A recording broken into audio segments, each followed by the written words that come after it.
His Excellency Rigathi Gachagua are merited, and there is enough evidence. The work of this chamber is to examine whether prima facie there is a case. The trial chamber is the Senate. And therefore, I want to plead with members of this House. It doesn't matter whether you signed the motion or you did not sign the motion. I have endeavored to persuade each one of you individually that this country requires a serious leadership. And His Excellency Rigathi Gachagua is not part of that serious leadership. I have endeavored to persuade each one of you that this country requires leaders who can respect the rule of law. This country requires leaders who can respect the Constitution. And His Excellency Rigathi Gachagua is not one of them.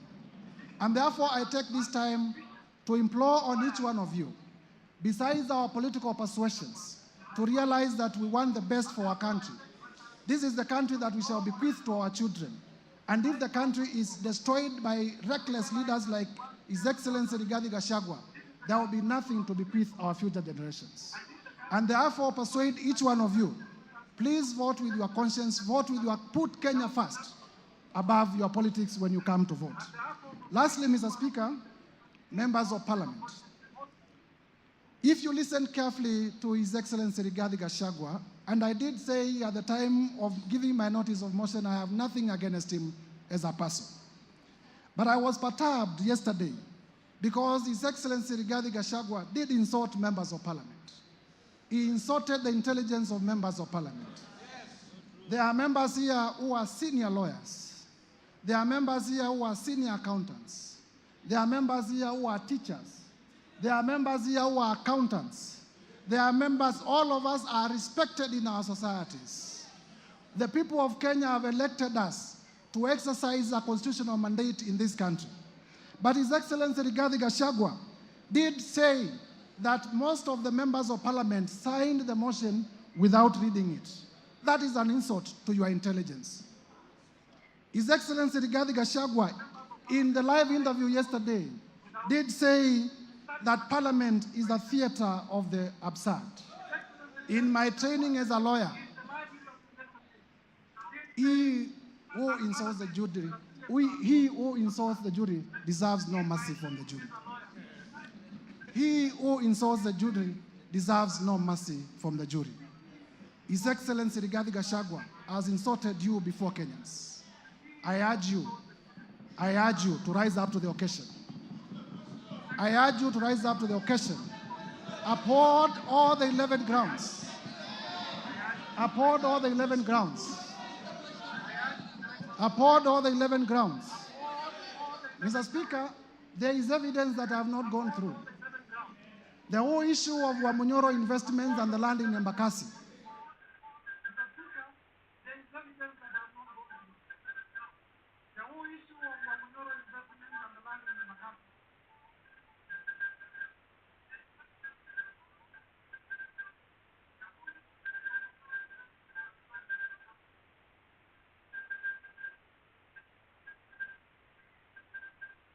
Company. That land, Mr. Speaker, belongs to a sickly civil servant. It belongs to a father, it belongs to a mother. Mr. Speaker, we must have a deputy president who is compassionate. I watched the deputy president yesterday on television, displaying impunity and arrogance. He told Kenya, yes, I have said Kenya is a company, Mutadu. He has said that Kenya is a company. Unapologetically, he has said Kenya is a company. Is this the kind of a person you would want to be your deputy president? Members of Parliament, I do not want to imagine that anything can happen to the sitting president. I do not want to imagine. But it is also a factual reality that something can happen to the president who is in power today. If anything, and God forbid, happens to the president who is in power today, is this the man you would want to complete the term as president? This man, honorable members, this man called Rigathi Gachagua has already said that the members of Parliament in Mount Kenya are either to Gunia, I don't know what that means, or are collaborators. and that he will take them home. He has already said that where I come from, we deserve no development in Ukambani. He has said that the people of Nyanza deserve no development. He has said that the people of Western deserve no development nor appointments from the government. He has said that the people of the coast deserve no development from the government. He has said that the people of Northeastern deserve no development from the government. Those are the people you represent. Those are the people you represent.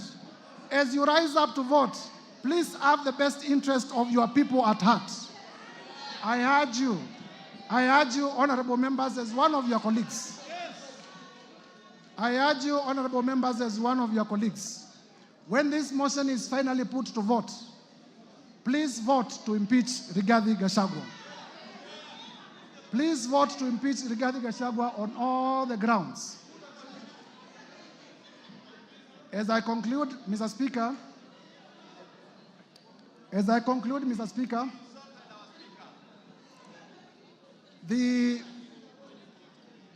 I am confident that colleague members of parliament will approve this motion. And I want to assure you, in the event that you vote for this motion, I will also persuasively defend it before the Senate. And I am sure the Senate of the Republic of Kenya will also uphold, and Kenya will have a better deputy president who views the country as a whole.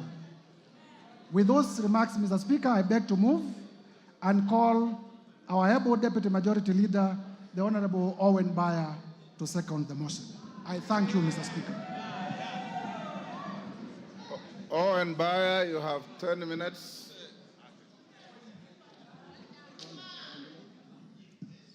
It's okay. Owen Baya, you may proceed. Okay. Thank you very much, Honorable Speaker. Honorable Speaker, I rise to second the special motion for the removal from office by impeachment of His Excellency Rigathi Gachagua, the Deputy President of the Republic of Kenya. Honorable Speaker, in opening, I would like to thank the Honorable Mutuse for the courage and valor in tabling and moving this motion.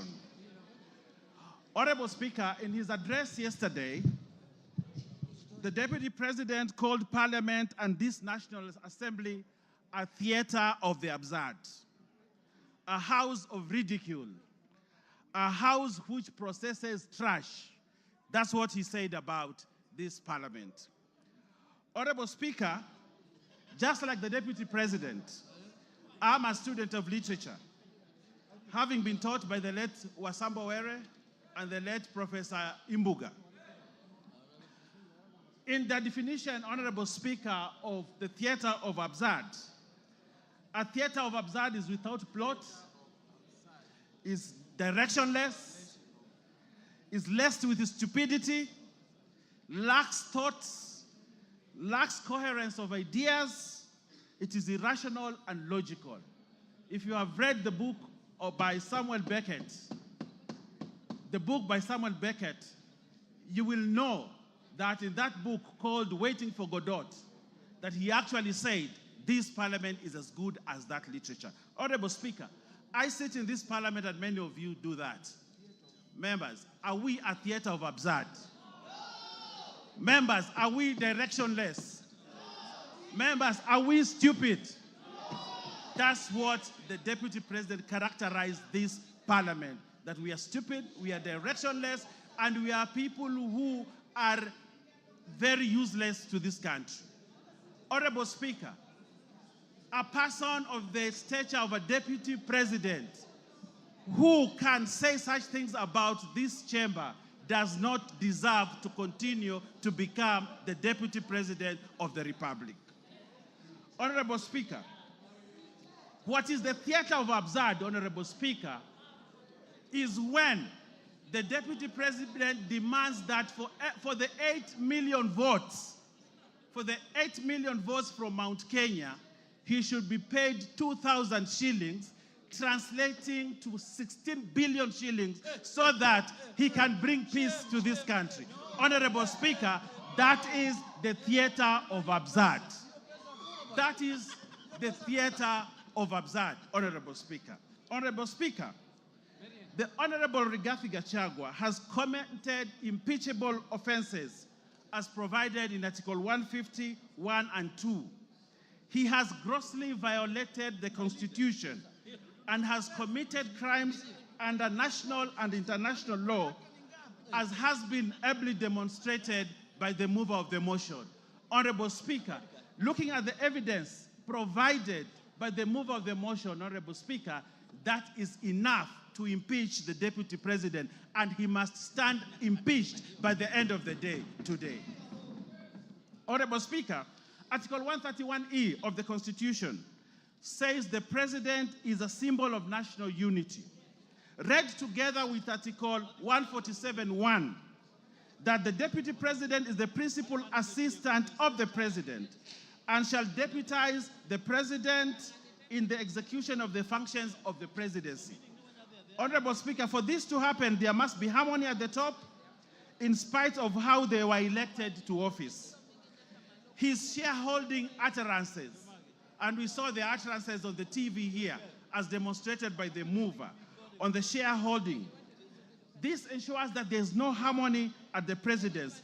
But what the Deputy President wants to do is to balkanize this country. Balkanize the country where, like in George Orwell's Animal Farm, there are other people who are more equal than others.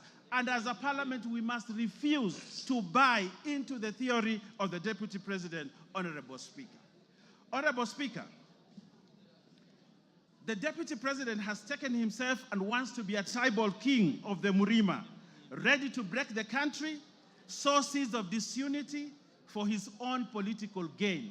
And this chamber, today, by the end of the day, we must have no Deputy President who wants to balkanize this country. Honorable Speaker, the office of the Deputy President is a high office as established under Article 130. The authority of his office must be exercised within the provisions of Article 10(2), which anchors the principle of national unity. As core, the holder of this office must exercise this article at the highest level ever. Honorable Speaker, as Deputy President, he must be beyond reproach.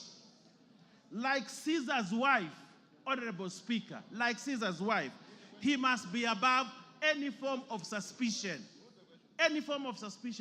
beyond reproach. But Honorable Speaker, the utterances and the actions of the Deputy President brings his reputation to disrepute, because he has sown sort of disunity and he has taken a trajectory that is likely to bring balkanization of this country. For that, Honorable Speaker, we cannot continue to have a Deputy President who cannot uphold the oath of his office, and therefore Rigathi Gachagua must go. Honorable Speaker, if you look at the story of Pompey, the wife of Julius Caesar, you realize that although she had been accused of sacrilege, but the court acquitted her. But Julius Caesar actually divorced Pompey, not because of what she had been accused of, but because there was suspicion that he could have done something like that. And on that, only on that, Honorable Speaker, as a chamber, as a parliament, we have the authority and right to say, this guy has brought himself to disrepute, he has gone below, and he has portrayed himself as a man who cannot be trusted with the position of a Deputy President of the Republic of Kenya. And therefore, Rigathi Gachagua must go. Honorable Speaker, Article 131(2), C and D gives the President and his deputy the responsibility to promote and ensure the unity of the nation and promote respect for the diversity of the people and communities. Honorable Speaker, the Deputy President has presided over the politics of exclusion and has championed the rights and resource allocation to only one region of this country. Has the Deputy President exhibited the values of national unity and diversity? No, Honorable Speaker. He has not. He does not embrace that value, a key value of the Constitution. And therefore, this Deputy President must remain impeached because for him, the vocabulary of diversity and unity does not exist in his vocabulary. On that premise, Honorable Speaker, the Deputy President, Geoffrey Rigathi Gachagua, must go by end of today. Honorable Speaker, Article 4, 5, and 6 of the Constitution, read together with the third paragraph of the Constitution of Kenya, reinforces the fact that Kenya is one united, indivisible state. In the same breath, Honorable Speaker, the Constitution establishes the structures of counties as units of sharing resources. However, the Deputy President has established an unlawful and unconstitutional structure of the country as a structure of sharing national resources, where we have now a new structure of shareholders and non-shareholders. Honorable Speaker, that is sacrilege. We cannot establish another structure of resource allocation apart from the one provided in the Constitution. But now we have a new structure where those who are shareholders in the country get more resources and those that are not shareholders don't get resources. For that new structure that he's trying to establish in this country, the Deputy President, Rigathi Gachagua, must go. Honorable Speaker,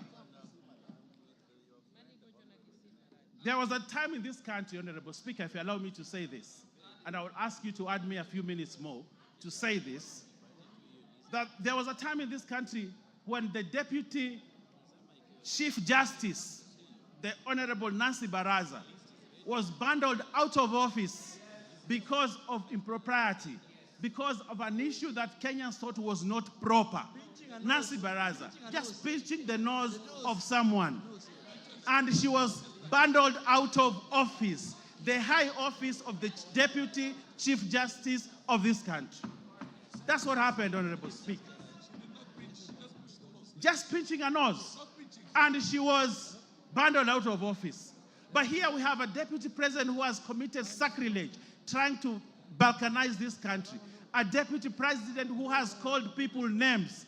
A Deputy President who has called a member of Parliament a prostitute. A Deputy President who has amassed wealth that cannot be accounted for. For that, Honorable Speaker, just like Nancy Baraza was bundled out of office, the Deputy President must also be bundled out of office because of that impropriety. Honorable Speaker, we saw the mover has ably demonstrated to us how he took on a judge. But Honorable Speaker, it is not just a judge, it is a female judge, Honorable Speaker. Probably he attacked this judge because she was a woman, a lady judge. Where is the place of women judges or women in this country if we have a Deputy President who has no respect for other female or lady leaders in this country? Honorable Speaker, for the abuse on a woman judge, a lady judge, the Deputy President must go. Honorable Speaker, I know my time is running out, but I want to say this in closing. Honorable Speaker, I want to say this. When you ever face an impeachment motion, Honorable Speaker, you'd rather have a rich dead brother who you can shield yourself with. We saw what the Deputy President tried to do yesterday. But I want to tell him that Kenyans are clever and they read through what he wanted to do yesterday. And they will not buy it. It does not sell. It won't be bought. We know who he is. We know. Give him 1 minute. Finish up. Finish up. Yes, Honorable Speaker. We know what he tried to do yesterday, but we can't buy it, Honorable Speaker, and therefore, Rigathi Gachagua must stand impeached at the end of the day. Honorable Speaker, we are in this boat together. We have one character in this boat called Kenya who is trying to rock it from within. He's trying to break this country. In that event, Honorable Speaker, we have a duty, if we're in that boat, to remove this one person from this boat and toss him into the high seas so that everybody is safe. And that is the duty that we must do today. And I want to convince even those that still have doubts of whether this guy should continue. I want to convince them we are safer as Kenya without Rigathi Gachagua as Deputy President of this country. We are safer as a country. The northeastern region is safer. The coast is safer. The Nyanza is safer. And all parts of Kenya are safer. Honorable Speaker, and Kenya is safer without Rigathi Gachagua as Deputy President. Mr. Speaker, we do not want Rigathi Gachagua to resign. We want this house, which he has called the House Theatre of Absurd, Honorable Speaker, to impeach him so that he knows that he needs to respect institutions also. Lack of respect of institutions, Honorable Speaker, is sacrilegious for the person of the stature of a Deputy President. For that, Honorable Speaker, for not respecting this Parliament and the Senate must impeach one Geoffrey Rigathi Gachagua tonight, and we send him home so that he knows his place in this country. For those many remarks, I second, Honorable Speaker, and ask other members to support this question. I thank you, Honorable Speaker.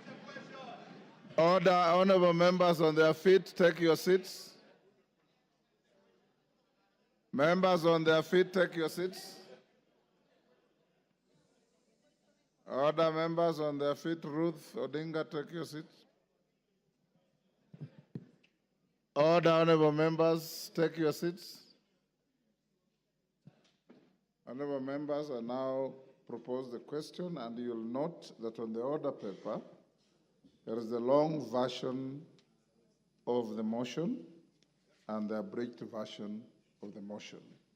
So those of you who want to look for details of the longer version, it is there. I now propose the question, which is that pursuant to the provisions of Article 145 and 151B and 2 of the Constitution and Standing Order 64 and 65, this House resolves to remove from office by impeachment His Excellency Honorable Rigathi Gachagua, EGH, the Deputy President of the Republic of Kenya, on the following grounds. 1. Gross violation of Articles 10(2)(a), B, and C, 27(4), 73(1)(a), 2 and B, 75(1)(c), 129(2) of the Constitution and Articles 147(1) as read together with Article 131(2)(c) and D of the Constitution. 2. Gross violation of Articles 174(1) and 152(1) of the Constitution by undermining the President and the Cabinet and the effective discharge of the national government's executive mandate. 3. Gross violation of Articles 6(2), 10(2)(a), 174, 1861, 189(1), and the fourth schedule to the Constitution by undermining devolution. 4. Gross violation of Article 161 of the Constitution on the institutional and decisional independence of judges. 5. Gross violation of Article 3(1) and 148(5)(a) of the Constitution on the fidelity to the oath of office and allegiance. 6. Serious reasons to believe that His Excellency the Deputy President has committed crimes under Sections 13(1)(a) and 62 of the National Cohesion and Integration Act. 7. Serious reasons to believe that His Excellency the Deputy President has committed gross economic crimes under Sections 45(1), 46, 47(a)(3), and 48(1) of the Anti-Corruption and Economic Crimes Act, and Sections 2, 3, 4, and 7 of the Proceeds of Crime and Anti-Money Laundering Act. 8. serious reasons to believe that His Excellency the Deputy President has committed crimes by continuously misleading members of the public through false, malicious, divisive, and insightful remarks that are contrary to the provisions of Section 132 of the Penal Code and Section 29 of the Leadership and Integrity Act. 9. Gross misconduct that is incompatible with the high calling and dignified status of the office of the Deputy President, a member of the Cabinet and the National Security Council. His Excellency the Deputy President has publicly attacked and undermined the work of the National Intelligence Service and its officers. 10. Gross misconduct by openly and publicly insubordinating the President, who is the head of state and government. And 11. Gross misconduct by persistently bullying state and public officers. Honorable members, the motion is supported and the list is attached by 291 members of this House.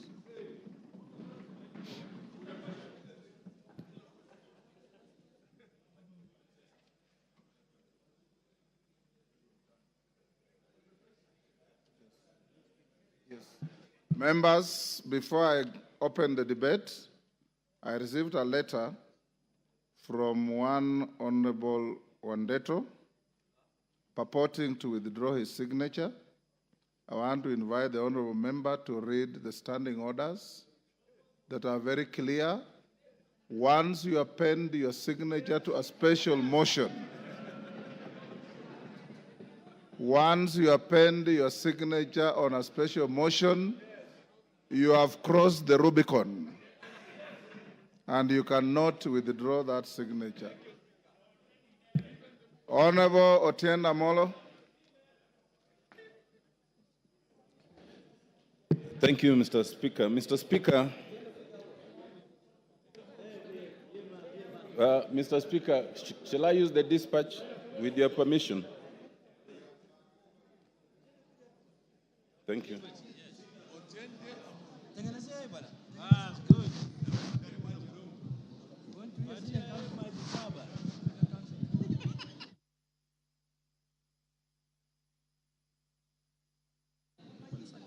Yes.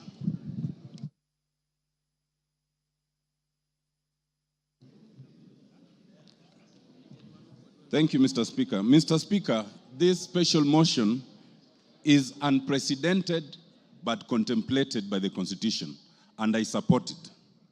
Let it be a lesson, Mr. Speaker, that be you ever so high, the Constitution is still above you.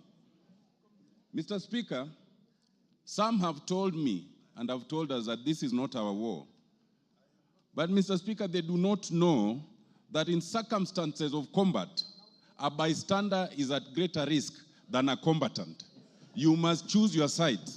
And I've chosen, Mr. Speaker, after listening to the display of jingoism by the Deputy President, after listening to the self-entitlement for 2.5 hours, after listening to the disdain of governance institutions, this Parliament and the courts, after listening to the DP threatening that Parliament and the courts should know that it's not easy to remove a Deputy President who had 7.2 million votes. Mr. Speaker, after treating Kenyans as fools by trying to mislead on the intent and purpose of his utterances, on the idea of government being a company, it was easy for me to make a decision to cast my lot with impeachment of the Deputy President. Mr. Speaker, there can be much to say on the reasons. It is easy, for example, Mr. Speaker, to talk about the confessions of the Deputy President regarding 600 million that his son under 30 years was able to acquire. And he says, without tabling any evidence, that it was acquired from a bank. But he admits, Mr. Speaker, more importantly, two things. One, that the property in issue was government property irregularly acquired without the usual procurement processes. He also admits, Mr. Speaker, that the son was able to be given a moratorium of 1 year not to pay anything while enjoying the proceeds. And the DP thinks there's nothing wrong with that. It is for good reason that the anti-corruption laws in this country do not limit themselves to the individual. They go to the spouse and the children. It is for such reasons. Mr. Speaker, it is also interesting that the DP admits to abuse of office. How does it do that? The DP admits to abuse of office on the issue of KEMSA. It is important, and this bears repetition, that the evidence tabled by the Honorable Mutuse includes an affidavit by Dr. Mulwa. That affidavit at paragraph 5 is very instructive, and it says that the DP's phone calls was aimed at interfering and covering procurement irregularities. And that is on a direct affidavit. But more importantly, if you look at page 69, you will see the SMSs. And that SMS, the son of the Deputy President, Dr. Ikinu Rigathi, has the courage to say that there is a document for His Excellency we are trying to collect, not for himself, not for any other company, for His Excellency. And the fact, Mr. Speaker, that the DP admits to these processes and sees nothing wrong with it is a very serious matter of integrity. But, Mr. Speaker, I'll not speak to all those two. I'll speak to a more fundamental fact. The blatant justification of discrimination and insightful utterances against Kenyans. That is where I want to focus, Mr. Speaker. Mr. Speaker, in this, the DP, and I've gone through the documents, there are various clips where the DP repeats this, that Kenya is a company and those who did not vote for Kenya Kwanza are not entitled to enjoy the proceeds from that company. What worries me, Mr. Speaker, is that with a straight face, the DP could appear on live television and justify these utterances. How does he justify it? He says that he is entitled to do that because there are some partisan political agreements or promises that were made. What does that mean? The DP elevates promises at a political party level above the National Cohesion and Integration Act, Section 13. He elevates those promises at a political party level above the Constitution of Kenya. There are 15 different articles that speaks against this. The fact that the DP can think that he can justify such utterances and elevate these agreements above the law and the Constitution is the clearest evidence that he must go because he has breached the Constitution. It is important to note that Article 145, 1A and C do not say that if you are respecting a political promise, then you can breach the Constitution. If that was to be the case, Article 24 would include that as a limitation. It does not include. If you want one reason, members, to impeach the Deputy President is because he has admitted to breaching the Constitution on account of a political promise. Mr. Speaker, Article 145, 1B is another interesting one, and it speaks to serious reasons to believe that the DP has breached the Constitution. You do not need the hard evidence. Members, remember, for conviction, that is for courts. We are not a court of law. Ours is to look at the evidence and see if there's a serious and reasons to believe. Those serious reasons speak to integrity. They speak to impropriety. And if you look at them and then find that there's some impropriety, then ground 7 will have been proved. Ground 7 talks of the issue of acquired property coming to 5.2 billion. What struck me, Mr. Speaker, is that the Deputy President took 1.5 hours to explain why he's not corrupt. Of the 2.5 hours, 90 minutes was to explain why he is not corrupt. The very fact that you take 90 minutes to explain you are not corrupt is prima facie evidence of corruption.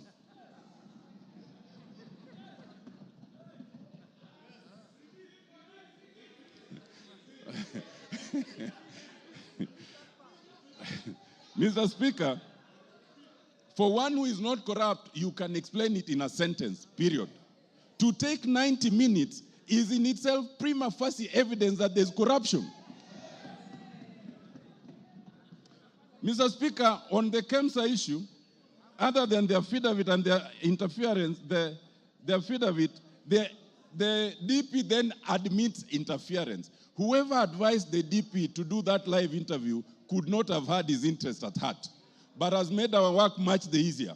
Because now there are self-incriminations, confessions, and admissions that we can work with. Mr. Speaker, it is clear from yesterday's presentation that the deputy president can no longer deputize the president. The role of any deputy under the Constitution is to deputize. Mr. Speaker, I crave for just 2 more minutes.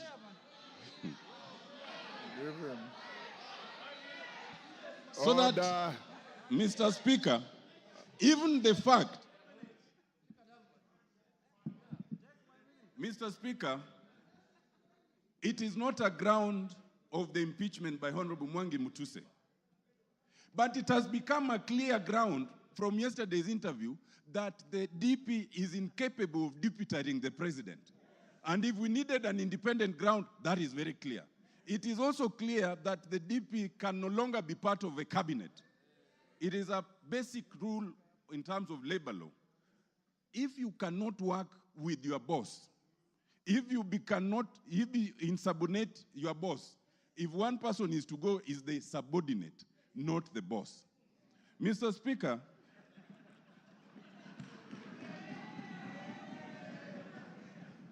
Mr. Speaker, I want to just close by addressing one issue, and it bears address. Some Kenyans, hello, Mr. Speaker, it is important to address this issue. Some Kenyans want us to divert attention from the impeachment that is before us. There's only one impeachment motion before us, and it's in respect of the deputy president. Now, some people have said, kufa makanga, kufa dereva. Now, let me explain to you.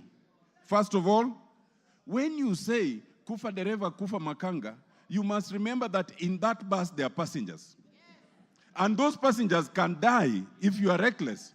In this case, those passengers are Kenyans. We as parliament must navigate that issue so carefully that the passengers called Kenyans remain safe. Mr. Speaker, that is extremely important. Why?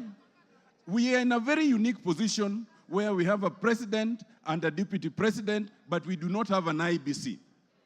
If anything happens right now, as we are going to, if we impeach the deputy president as we want to, as we need to, the position can be filled even without an IBC.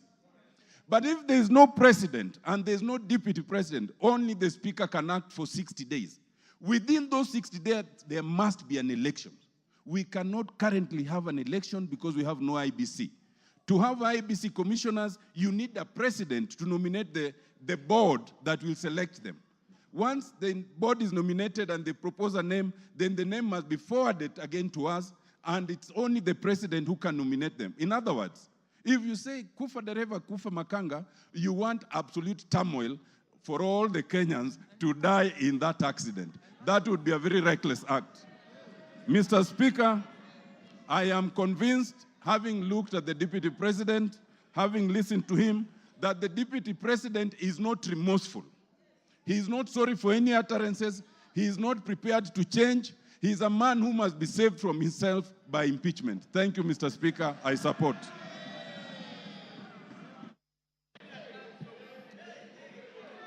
George, order.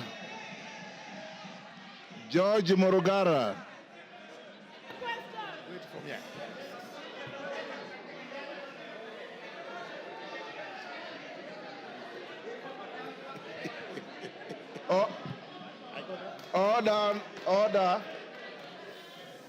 Order, honorable members, order. Order, Bensouda. Freeze. Freeze where you are. Order, members. Order, honorable members.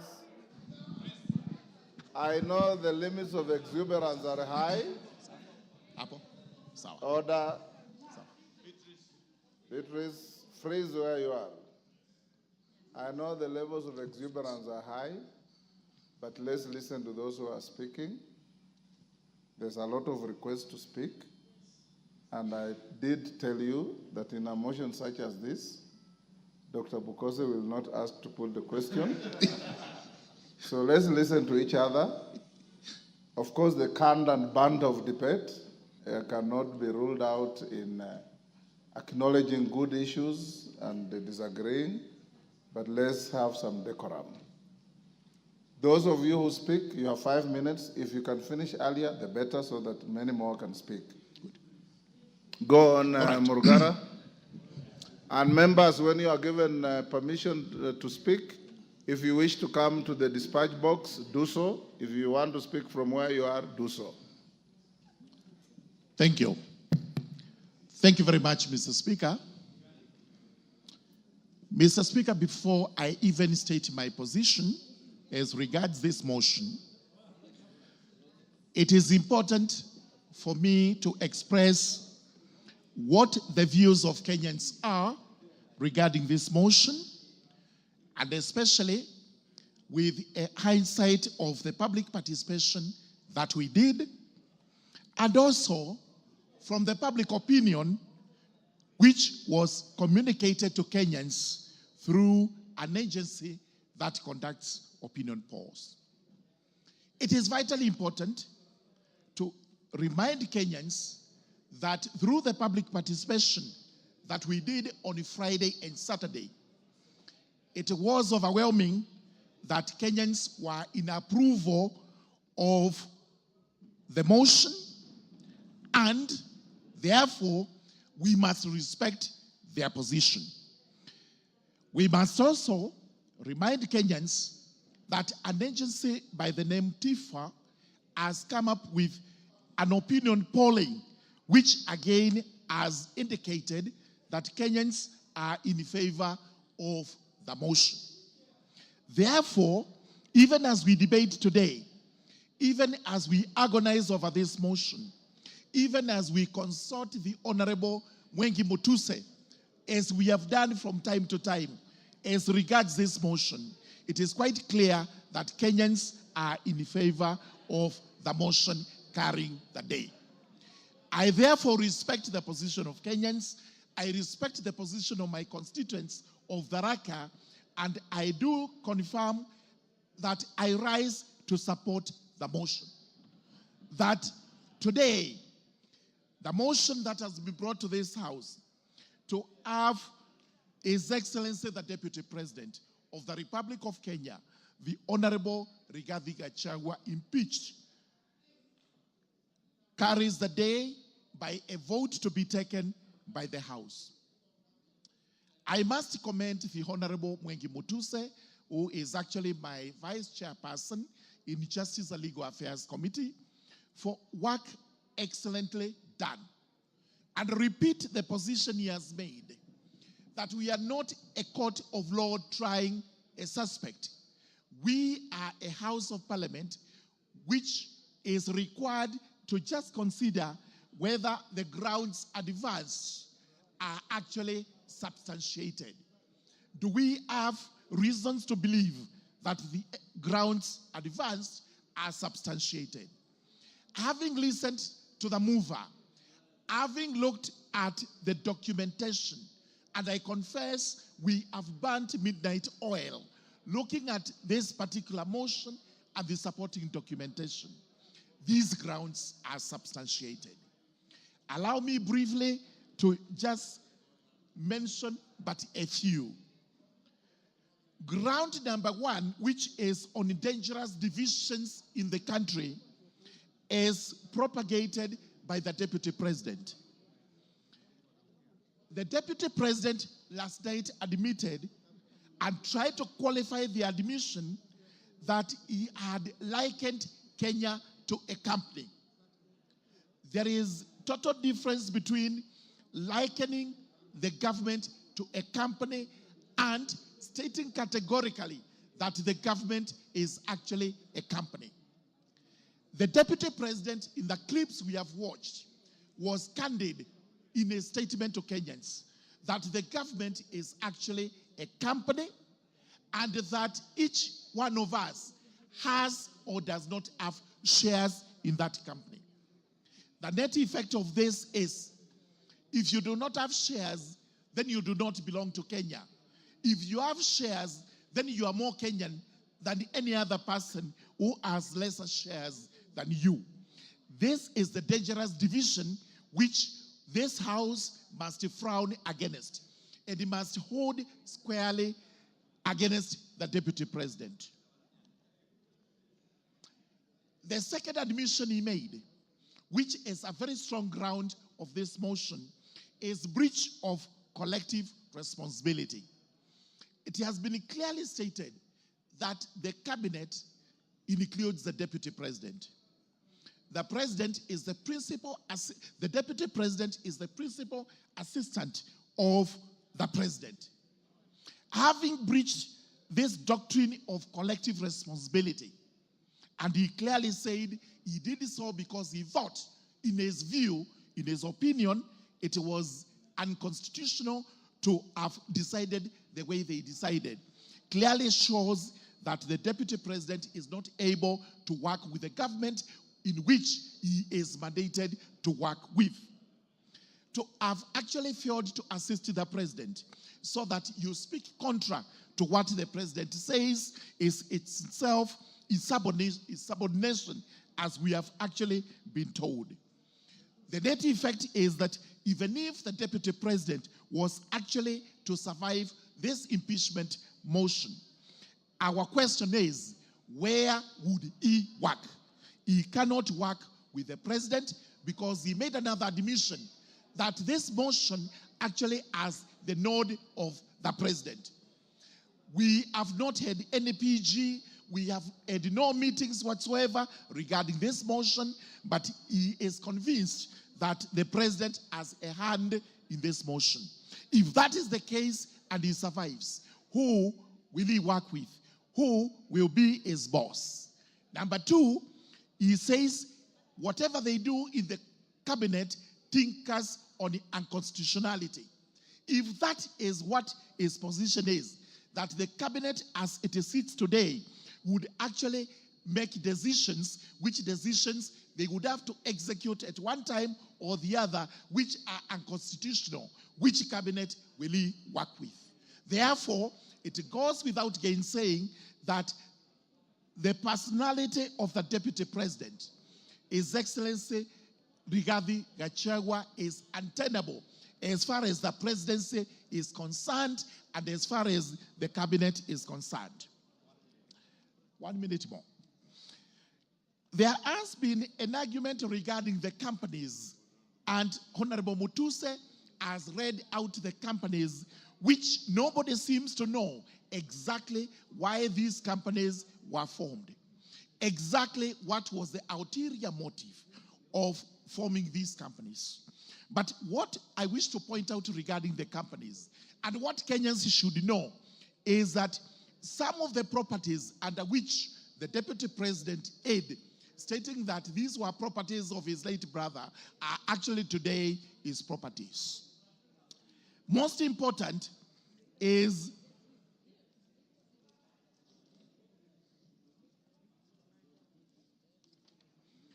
a property known as Kuruwitu Home Resort. This property was actually sold to another company known as Kuruwitu Properties Limited for Kenya shillings 250,000.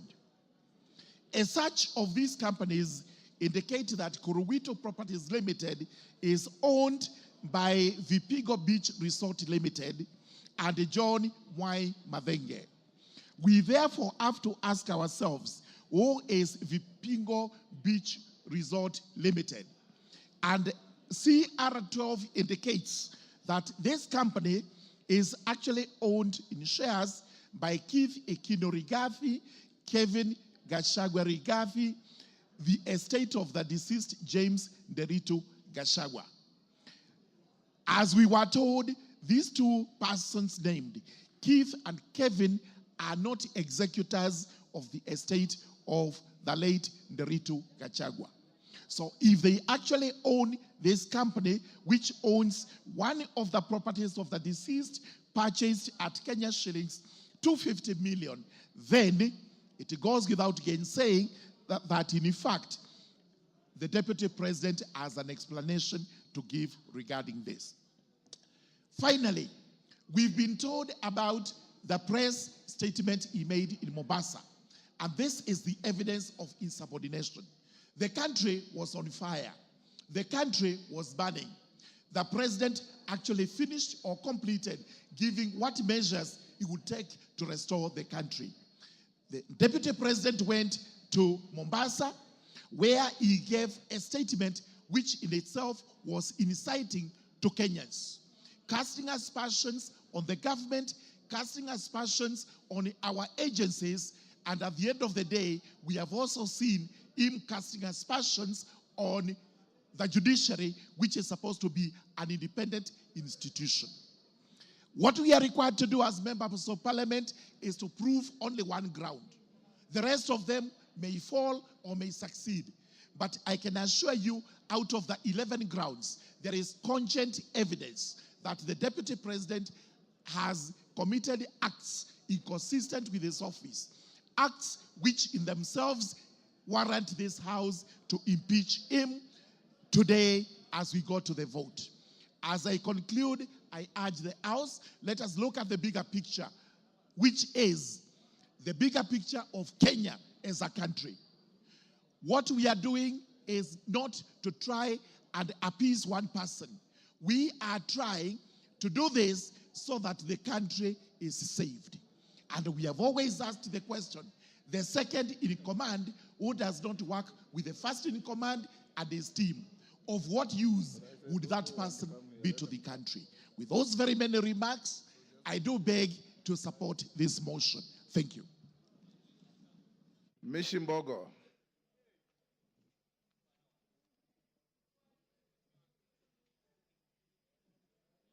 Give her the mic.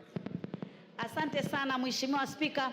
Mheshimiwa Spika, nasimama hapa kuunga mkono hoja hii ya kumng'atua mamlakani naibu wa rais Bwana Rigathi Gachagua. Na naunga mkono kwa sababu katiba yetu kifungu 159 imetupatia sababu mwafaka za kuweza kumng'atua naibu wa rais. Maadili ya kitaifa ikiwemo umoja, ikiwemo demokrasia, ikiwemo usawa. Mara nyingi sana amezungumzia mambo ya kwamba nchi yetu ni kama kampuni na ni ya washikadau. Na amesema ya kwamba washikadau hawa ni wale ambao tu wamepiga kura katika serikali ya Kenya Kwanza. Hivyo basi kukiuka maadili katika kifungu cha 10, kwa sababu tunajua Wakenya wote wanalipa ushuru na Wakenya wote wana haki sawia, wale waliopiga kura kwa serikali na wale ambao pia walikuwa katika upande ule mwingine, kwa sababu ni demokrasia. Unaweza kuwa upande wa serikali na unaweza kuwa upande wa upinzani. Vile vile pia tunaona katika kifungu 147 kinasema ya kwamba yeye atakuwa ni msaidizi mkuu wa rais katika serikali, na msaidizi mkuu pia atakuwa ni naibu katika zile kazi ambazo rais anazifanya. Lakini je, vitendo vyake vimeonyesha mambo hayo? Vitendo vimeonyesha ya kwamba yeye si msaidizi. Kuna wakati ule wa Gen Z, wakati rais ametoa hotuba hapa Nairobi ya kutoa mwelekeo wa kitaifa na jambo lile, yeye alikuwa Mombasa akitoa hotuba ambayo ilikuwa inazungumza tofauti na ile hotuba ya rais, na hapo pia akatia fitina katika taasisi zetu za kiserikali na kumlaumu Bwana Nurdin Haji. Kwa hivyo imeonyesha ya kwamba yeye ni kama anachukua nafasi ile ya rais, hachukui ile nafasi ya kwamba yeye ni msaidizi. Vile vile pia tumeona ya kwamba naibu wa rais amekiuka katiba na kuwa amezungumzia utovu wa nidhamu kwa hali ya juu. Ile Kiingereza tunasema gross misconduct. Kwa mfano, aliita mmoja wetu Mheshimiwa Jematia na kumuita malaya. Unapoita mwanamke yoyote malaya, umeita wamama wote wa Kenya malaya. Sisi si malaya, sisi ni kina mama na sisi ni viongozi. Hatuwezi tukakubali naibu wa rais kutuita malaya. Akarudi akasema hawa mama wa Mount Kenya Wakenya ambao wako pamoja na mimi, hawa ni wamama, wote ni wamama wa rais. Hawa ni wamama wake. Alikuwa anamaanisha nini? Mheshimiwa Rigathi Gachagua, huna heshima kwa kina mama wa taifa hili la Kenya. Vile vile katika huo utovu wa nidhamu, tunaona sehemu ya Nyandarua alinunua shamba ambalo kina mama walikuwa wamelima mahindi, wamelima viazi, wamelima zile mushiri. Alimweka pale MCA na wakavuruga hiyo chakula yote.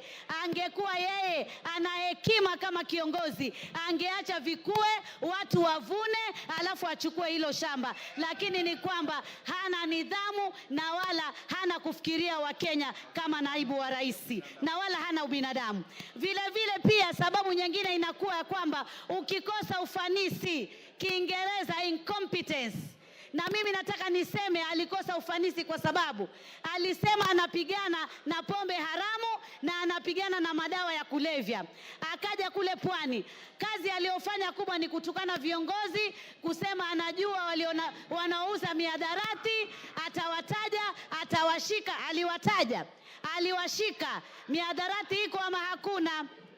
Na hii pombe haramu iko Mlima peke yake ama pia iko kule magharibi, iko kule sehemu ya Nyanza na iko hata hapa Nairobi? Tumuulize yeye mamilioni ambayo ameyatumia kwa hiyo kazi yametupatia natija gani? Yamefanya faida gani? Isipokuwa kunyakua ardhi, akiandika kwa jina la mke wake ati atatengeza sehemu za kuweza kunasua vijana kwa jambo hilo. Jambo jingine ni kashfa ya KEMSA. Imezungumziwa vizuri sana vile alivyowezesha watoto wake na makampuni yake na kuiba pesa zile katika kashfa hiyo. Hatuwezi kuwa na naibu wa rais ambaye juzi na jana alikuwa milioni 800, yani kama mali yake. Hivi karibuni ati ni bilioni 5.2. Kwa muda mchache tu pesa hizo umezipata wapi? Pia umedhulumu bibi wawili wa marehemu ndugu yako aliyekuwa gavana wa Nyeri. Utakuwaje upewe flati 10 na wao wapewe 5 na ni wawili na kuna na watoto? Jamani, ni sheria gani? Tunao sheria ile ya Kiingereza.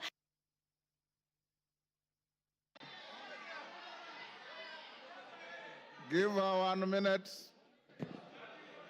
Tunajua hiyo sheria imezungumzia wakati mume amekufa, yani ni mabibi na watoto ndio wanaorithi. Sasa wewe itakuwaje uchukue huo urithi wote? Mpaka hoteli umechukua, ati uliandikiwa, ati ndugu yako alikupa. Jamani, wewe kama makamu wa rais muogope Mwenyezi Mungu na ujue ya kwamba sisi katika ukabila, tukiangalia act ile ya National Cohesion Integration Act inazungumzia yoyote atakayetumia maneno ya matusi, maneno ya kutishia ili kuweza kuleta bughudha katika makabila, yeye anatakikana ashtakiwe na amefanya makosa. Rwanda juzi na jana matamshi ya kikabila yaliwatia katika vita vikali vya kikabila, na wewe leo unataka kuleta vita katika taifa la Kenya. Tuliona Molo clashes na hata wewe unasemekana ulikuwa kwa hiyo maneno. Tuliona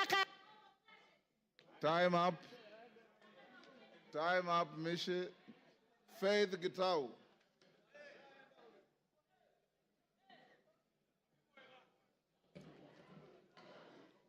Thank you, Honorable Speaker, for according me this opportunity.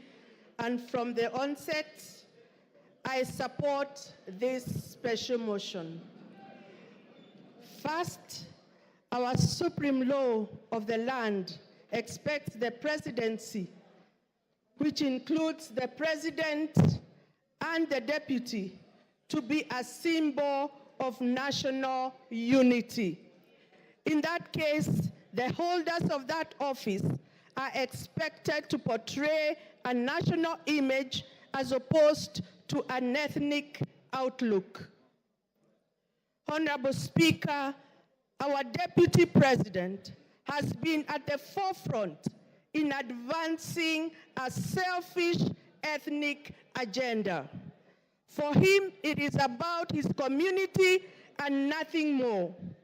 After an election, Mr. Speaker, the government has to serve both those who voted for it and those who did not.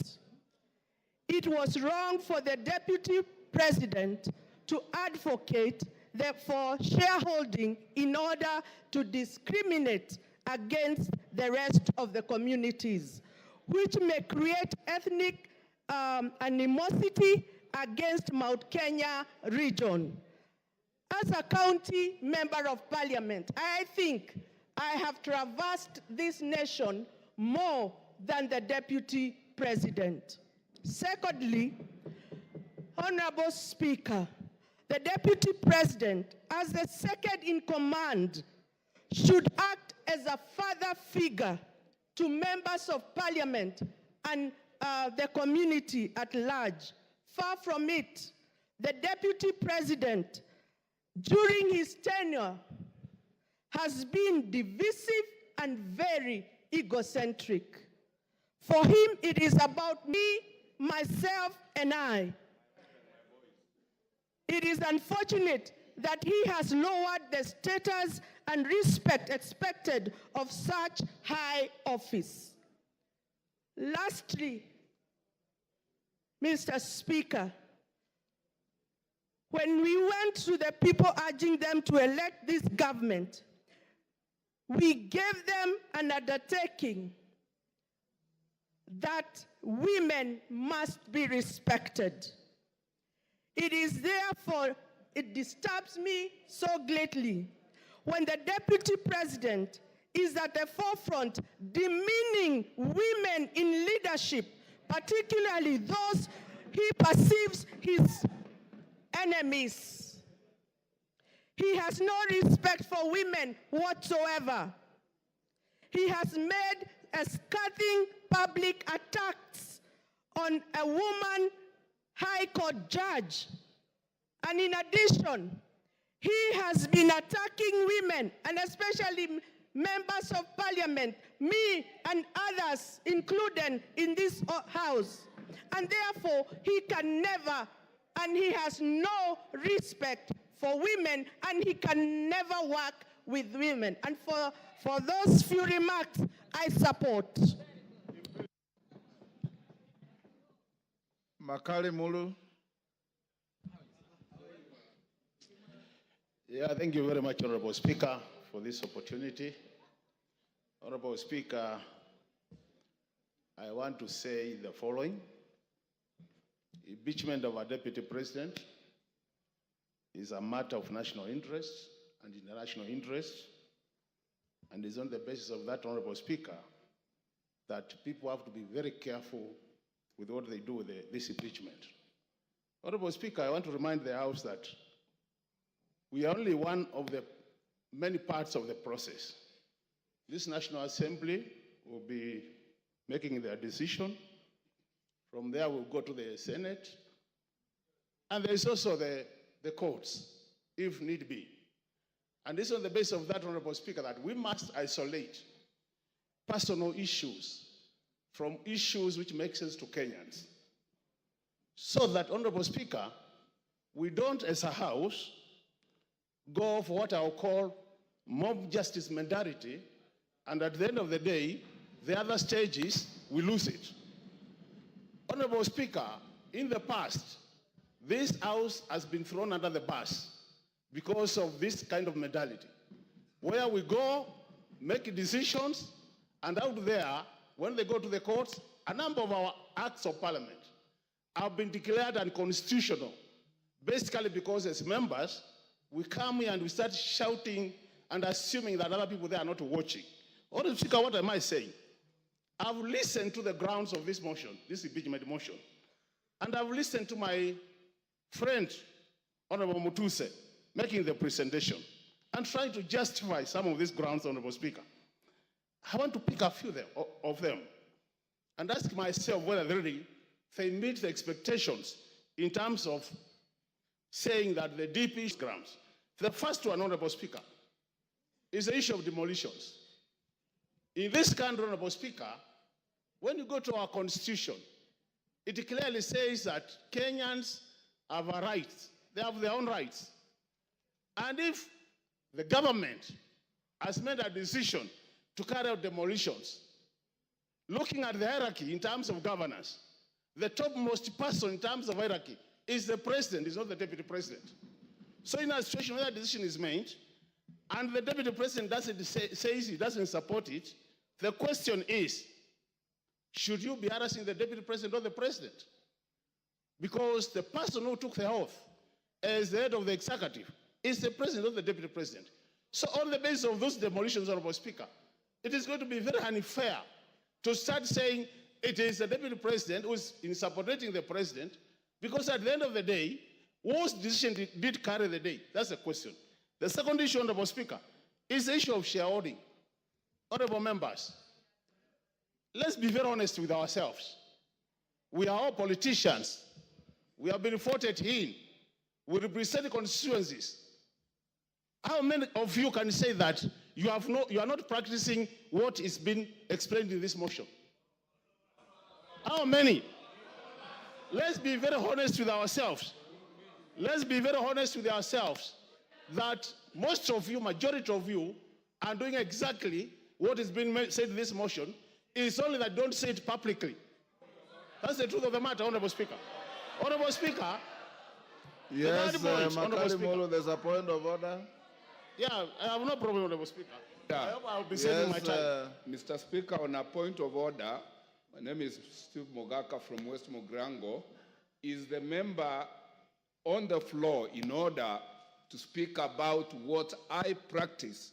What does he know about what I practice? Can he restrict himself to what he does and not start throwing aspersions on members of parliament as if he is in their minds and he is in their practices? He's not. Is he not out of order? Yes, Makali. Honorable Speaker, I really don't see any point of order there. I ignore and proceed. Honorable Speaker, the issue of the judicial officer who is being accused as one of the grounds for this. Honorable Speaker. Order, Makali. And Honorable Speaker. There's another point of order here. Point of order. Take your seat. Yeah. Give Farah the mic. Mr. Speaker, is the Honorable Makali, somebody I have a lot of respect for. In order to compare a member of parliament who represents a constituency and the functions of that member and somebody who is the deputy president of the Republic of Kenya who represents the four corners of this country, and say that because the members of parliament go and develop, my presumption is that he thinks the CDF funds for one constituency cannot be taken to another constituency. But that's a different thing when it comes to national resources and the deputy president of the Republic of Kenya.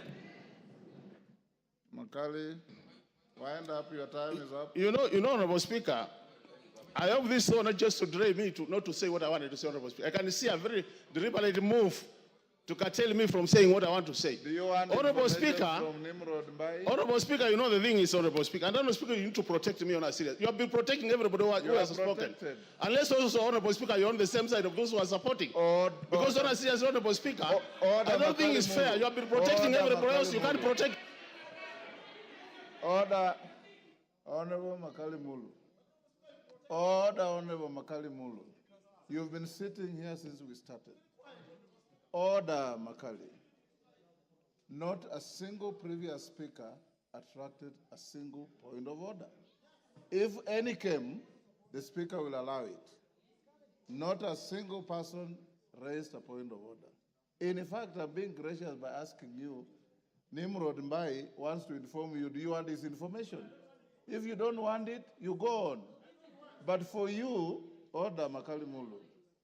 You know, when you lose your cool, you also lose the argument. So just be composed, say your bit. The speaker has no dog in this fight. Just say what you want to say, finish, and we give space to somebody else. And any member who wants to stand on a point of order, it's within your standing orders.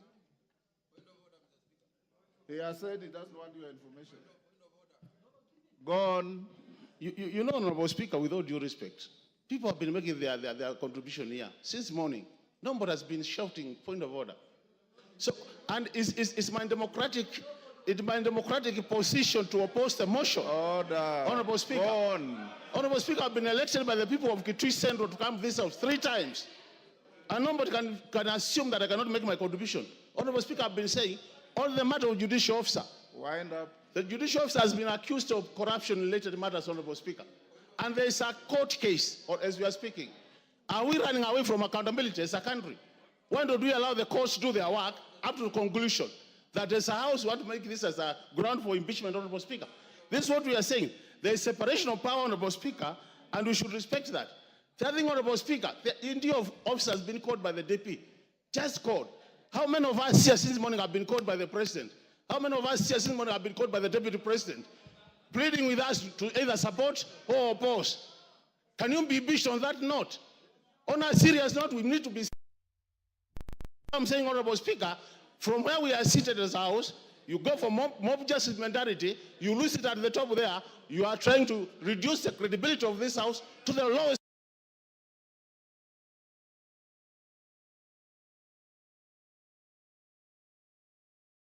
Grounds for opposition of this motion. Is it a situation where a thief has been sent to court to catch another thief? This is a situation. Honorable Speaker, this country has much more serious issues than what we are discussing. Mike Trice. Your time is up. Order. I will now order. Take your seats. Order. Robert Mbai. Mbui. Order, Robert Mbui. Give him 1 minute to finish. Yeah, Honorable Speaker. So I was saying, Honorable Speaker, Kenyans have said that Kitui Central in particular has said, kufa makanga, kufa ndereva, kufa mechanic. Because Kenyans are more serious issues. And when they die, we want a new renewal of this country, Honorable Speaker. This idea of mob justice, we are not going to allow it in this country. Kenyans have more serious things. I oppose, Honorable Speaker. Millie Odhiambo to speak to the public participation report.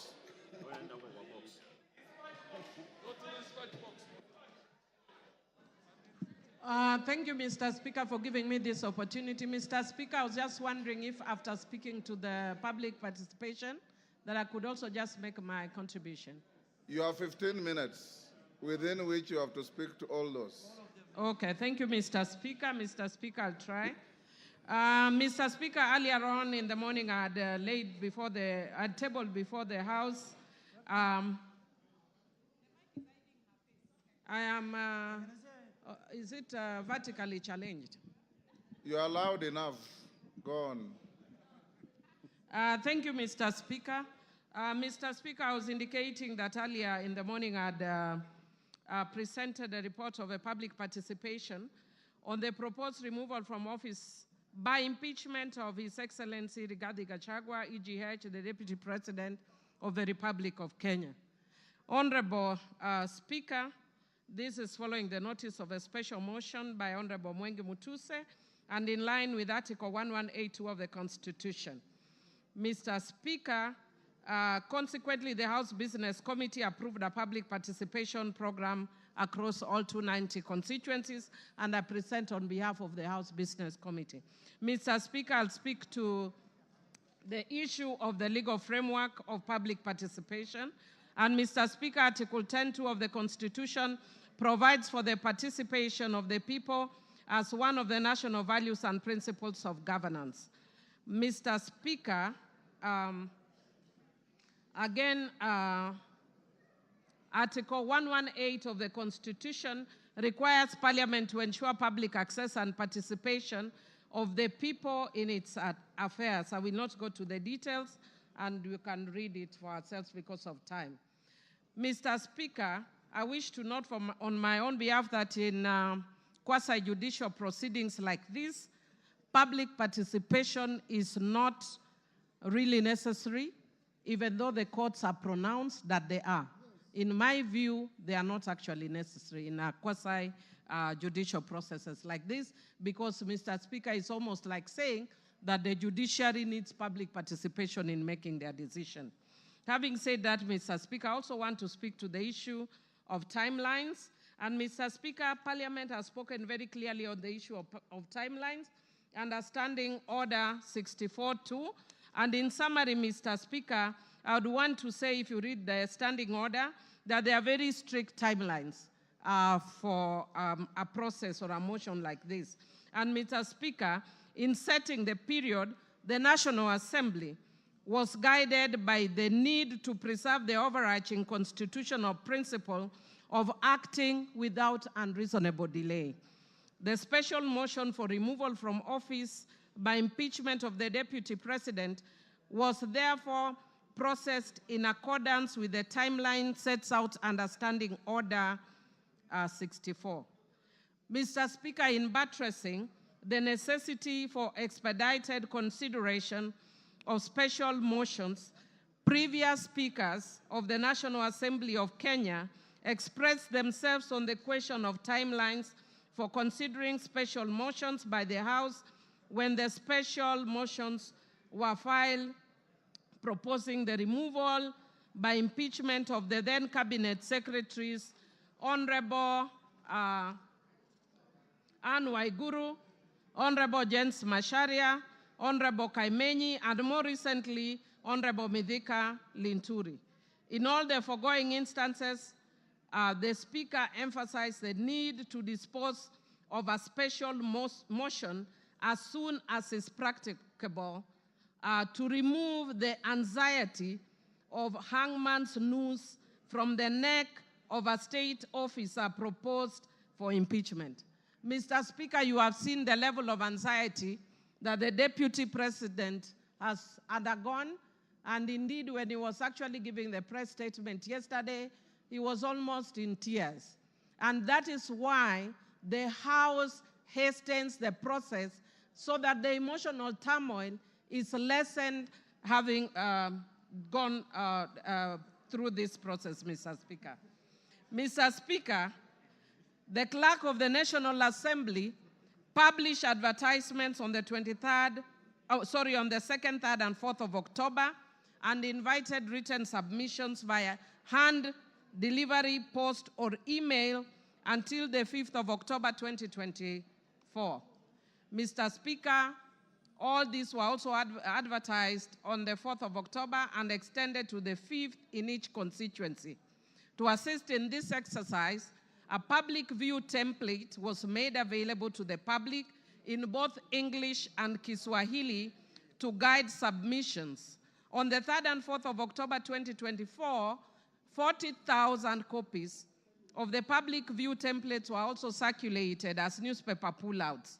This template was designated to provide clarity and precision in responses, whether for or against the motion. Number 2, to supplement other means of public input.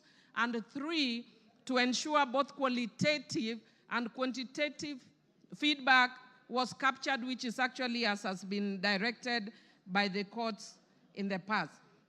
Mr. Speaker, I just want to indicate that many means were used, including radio, TVs, and other means to publicize this process, including Twitter, or formerly, currently X, or formerly Twitter, and Facebook pages. Mr. Speaker, the public was invited to submit views either in support or in opposition of the special motion or offer other views. Mr. Speaker, I wish to laud Kenyans for their growing consciousness on their civic rights and duties. Mr. Speaker, people participated in various ways, as was witnessed both on electronic and social media, Mr. Speaker. And Mr. Speaker, many Kenyans who are participated very expressively. Mr. Speaker, I think many of us saw people expressing their views in many ways, some of which I will explain later. However, Mr. Speaker, by the nature of newsmaking, we saw the areas where the views were expressive, but much less in the areas where the views were not that expressive. Mr. Speaker, if you look at the report, and I want to download the parliamentary team, they have even captured photos of members of the public giving their views in constituencies very peacefully. But Mr. Speaker, as I want to repeat, that by the very nature of newsmaking, what we will see are the dramatic scenes. And those we saw, I don't think it is shame as such, it's their right and they can share. Mr. Speaker, I wish to indicate I wish to report that based on all that, over 200,000 responses were received, of which 65.1% supported the motion, while 33.81% opposed the motion, and 1.09% offered neutral or other alternative views. Mr. Speaker, some of the members in contributing have actually alluded to some of those alternative views. I've heard the speaker right before me talking about the issue that Kenya has very many pressing issues. Mr. Speaker, indeed it is true, Kenya has many pressing issues, and as a House, we are already seized of those issues and are indeed already dealing with some of those issues. One of those issues that the Parliament has raised is the issue of education, the education system, and we have called the CS for Education more than 2 times to deal with that issue. Again, on the health issue, we have also invited the CS for Health amongst other officials. So indeed, the House can chew and walk at the same time. Mr. Speaker, when a motion is brought of this magnitude, Parliament, by its own standing orders, must stop everything else and give priority to this motion. And that is why Parliament stopped all its business on Thursday and focused on this, and all members of Parliament went to their constituencies to deal with this issue. Mr. Speaker, I wish to indicate that given that this is a very special public participation process, a first of its kind, Mr. Speaker, since the Constitution was promulgated, there were some challenges, but which did not affect the overall product of public participation. Mr. Speaker, some of those challenges were as follows. Mr. Speaker, there was political interference at public forums such as Bomas of Kenya and Murang'a. Mr. Speaker, there was violent disruptions in areas like Olkalau, Kipipiri, and Nyeri Town. Mr. Speaker,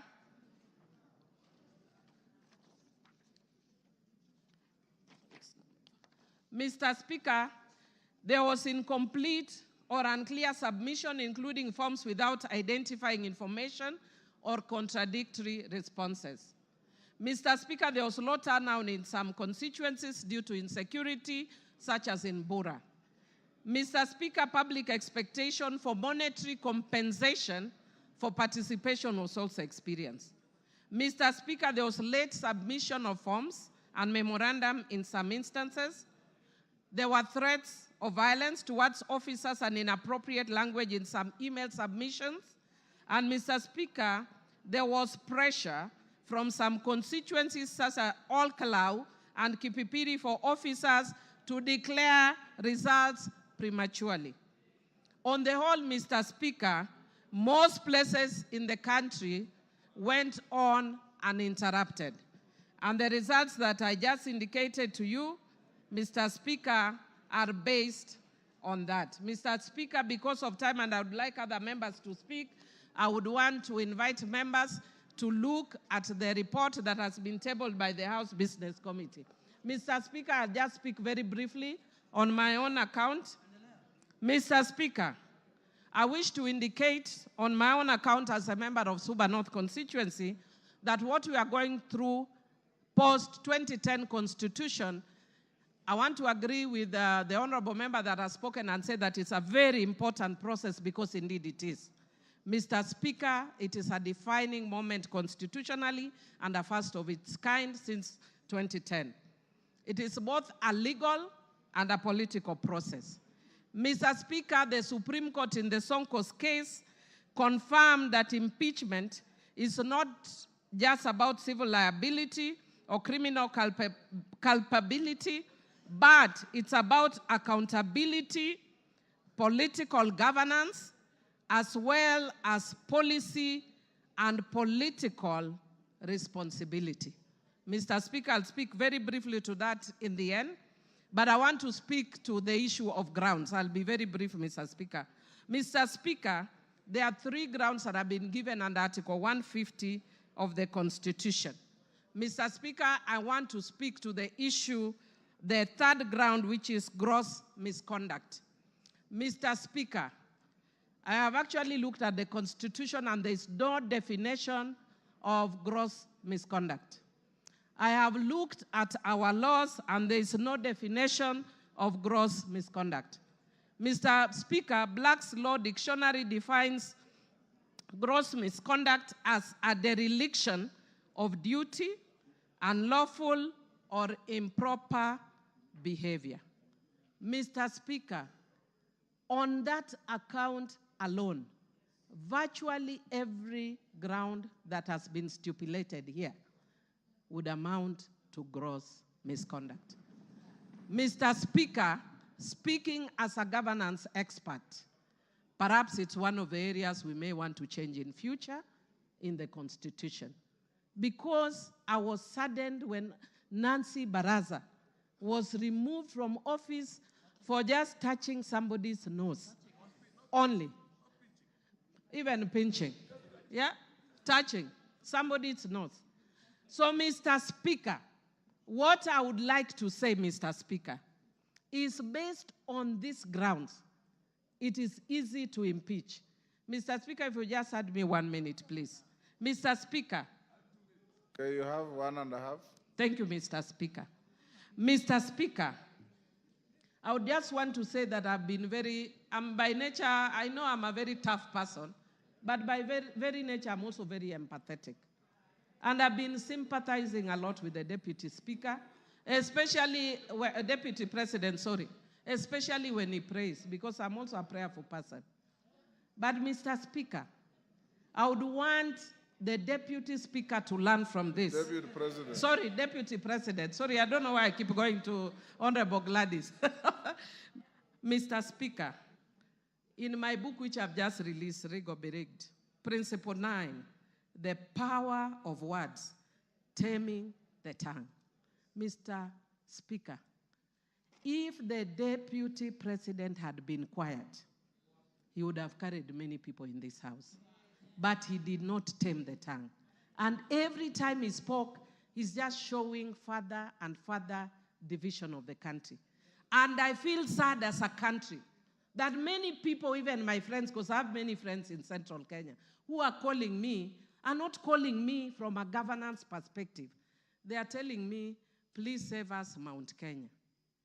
Mr. Speaker, when will we ever reach a point as a country when we look at governance issues and not ethnic parochial issues that have divided the country for a long time, Mr. Speaker? Mr. Speaker, I do empathize with the Deputy President, and I wish the hand he extended to the President, he had done it much earlier. Mr. Speaker, I hope he learns from the experience of Coriolanus of ancient Rome, who had won many battles, and his fame preceded him. But when he got in politics, his mouth brought him down. Mr. Speaker, I support. Gladys Sholay, not information. There's nobody on the floor. Speak. You wanted to speak. Okay, but just allow me to correct one issue that has been raised twice on the issue of Nancy Baraza. Nancy Baraza was alleged to have pinched the nose of someone. It was never confirmed. The CCTV footage did not reveal it, and she was found with no guilt on that point. So as a woman leader, I want to correct that. Nancy Baraza served this country faithfully. So let us correct the Hansard. Thank you. Go on. Honorable Speaker, I can proceed. Thanks, Gladys. Go on. Yes, I am. Okay. Honorable Speaker, thank you very much. And again, before I proceed to support this motion, allow me to clarify just one issue.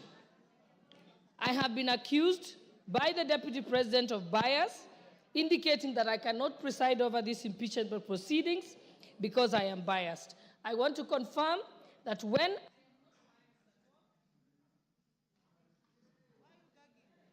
Okay, thank you.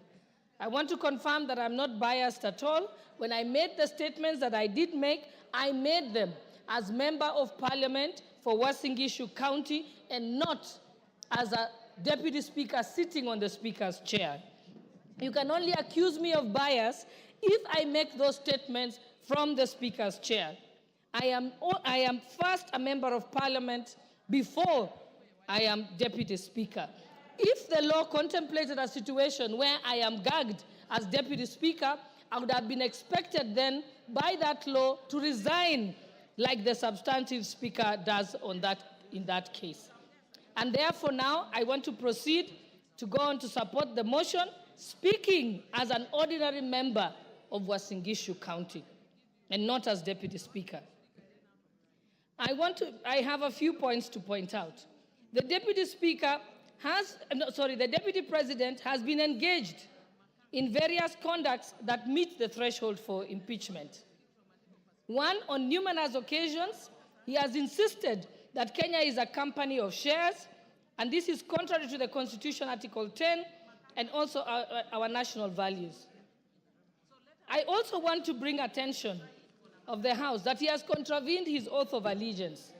When he took his oath of allegiance, he says, in full realization of the high calling, I assume as Deputy President of the Republic of Kenya, I swear and affirm that I will be faithful and bear true allegiance to the Republic of Kenya. The oath of allegiance does not mention Murima, it does not mention Mount Kenya. He bears allegiance to the Republic of Kenya, not to his wife and not to his sons. So he has gone against his oath of allegiance. I also want to go on to refer to the press conference that the Deputy President held in Mombasa on the 25th of June, 2024. In that particular press statement, he distanced himself from the Finance Bill 2024. As a member of cabinet, in his position as Deputy President, he is collectively responsible for all the decisions that are made in cabinet, and therefore, in distancing himself, he violated Article 153 of the Constitution. The Finance Bill, as we know, is the overarching legislative document that underpins the revenue-raising measures for the executive in order to achieve its programs. If the Deputy President did not agree with the decision of Cabinet on the Finance Bill, he ought to have held his peace and his tongue or resigned as a member of the Cabinet. There is no two ways about it. And furthermore, by the mere fact of holding a presser at a time when the country was in crisis, when the President has addressed the nation, he went on to have his own one-man show of a presser. That is the greatest definition of gross misconduct. It is pure insubordination. No one can do that. It is unthinkable for a principal assistant to contradict the principal. If you want to contradict the principal, you resign your position and go and contradict them from outside. Thirdly, the Deputy President also distanced himself from the activities of the Nairobi Rivers Commission and claims that the activities were undertaken contrary to the law. The work of the commission was again endorsed by Cabinet. The government followed laid down laws regarding eviction and resettlement of members of the public. The Deputy President knows that this has been a crisis in this country and in contravention of the laws by having people living by the riparian zone. And in this year, people had actually died. And in order to prevent further deaths in future, Cabinet, in its wisdom, decided to relocate the members of the public. And again, he again failed to take collective responsibility with Cabinet, did not resign, but went on to countermand the decisions that had been made in Cabinet. Furthermore, he has taken an oath of secrecy and therefore cannot publicly divulge what was decided in Cabinet. Again, there he has contravened the law. 4, during the press conference in Mombasa on the 25th of June 2024, the Deputy President accused the Director General of NIS of providing faulty intelligence and firing some senior officers. As a state officer, and most importantly, as a member of the National Security Council, under Article 240, the members of the National Security Council, at Clause 2B, the Deputy President is a member. He then cannot discuss intelligence briefs that come to his knowledge during the proceedings of the National Security Council. Again, with that, he has gone against the Official Secrets Act and his oath of secrecy. And even if he had any reservations, he has opportunity as a member of the National Security Council to raise it at the Security Council proceedings and even to raise it to the President in person, but not to come as if he's an ordinary citizen who is in the opposition and then speak about it in public. That is wrong. In fact, it is juvenile. It reveals him as a person who is unhinged and cannot control their tongue. 5, during the rally in Githurai, Nairobi, which was presided over by the Deputy President, with some members of Parliament present, he was involved in leading chants that said, Ruto must go. Ruto is a one-term president. He never denounced those statements. What that amounts to is that he is guilty of treason and other allied offenses. That is the Penal Code, Section 40. And I will read it out, just that there is no doubt. It says that any person owing allegiance to the Republic of Kenya or else of Kenya, if they compass, imagine, invent, devise any deeds with the intention of the death, the maiming, the wounding, the imprisonment, or restraint of the president is guilty of treason.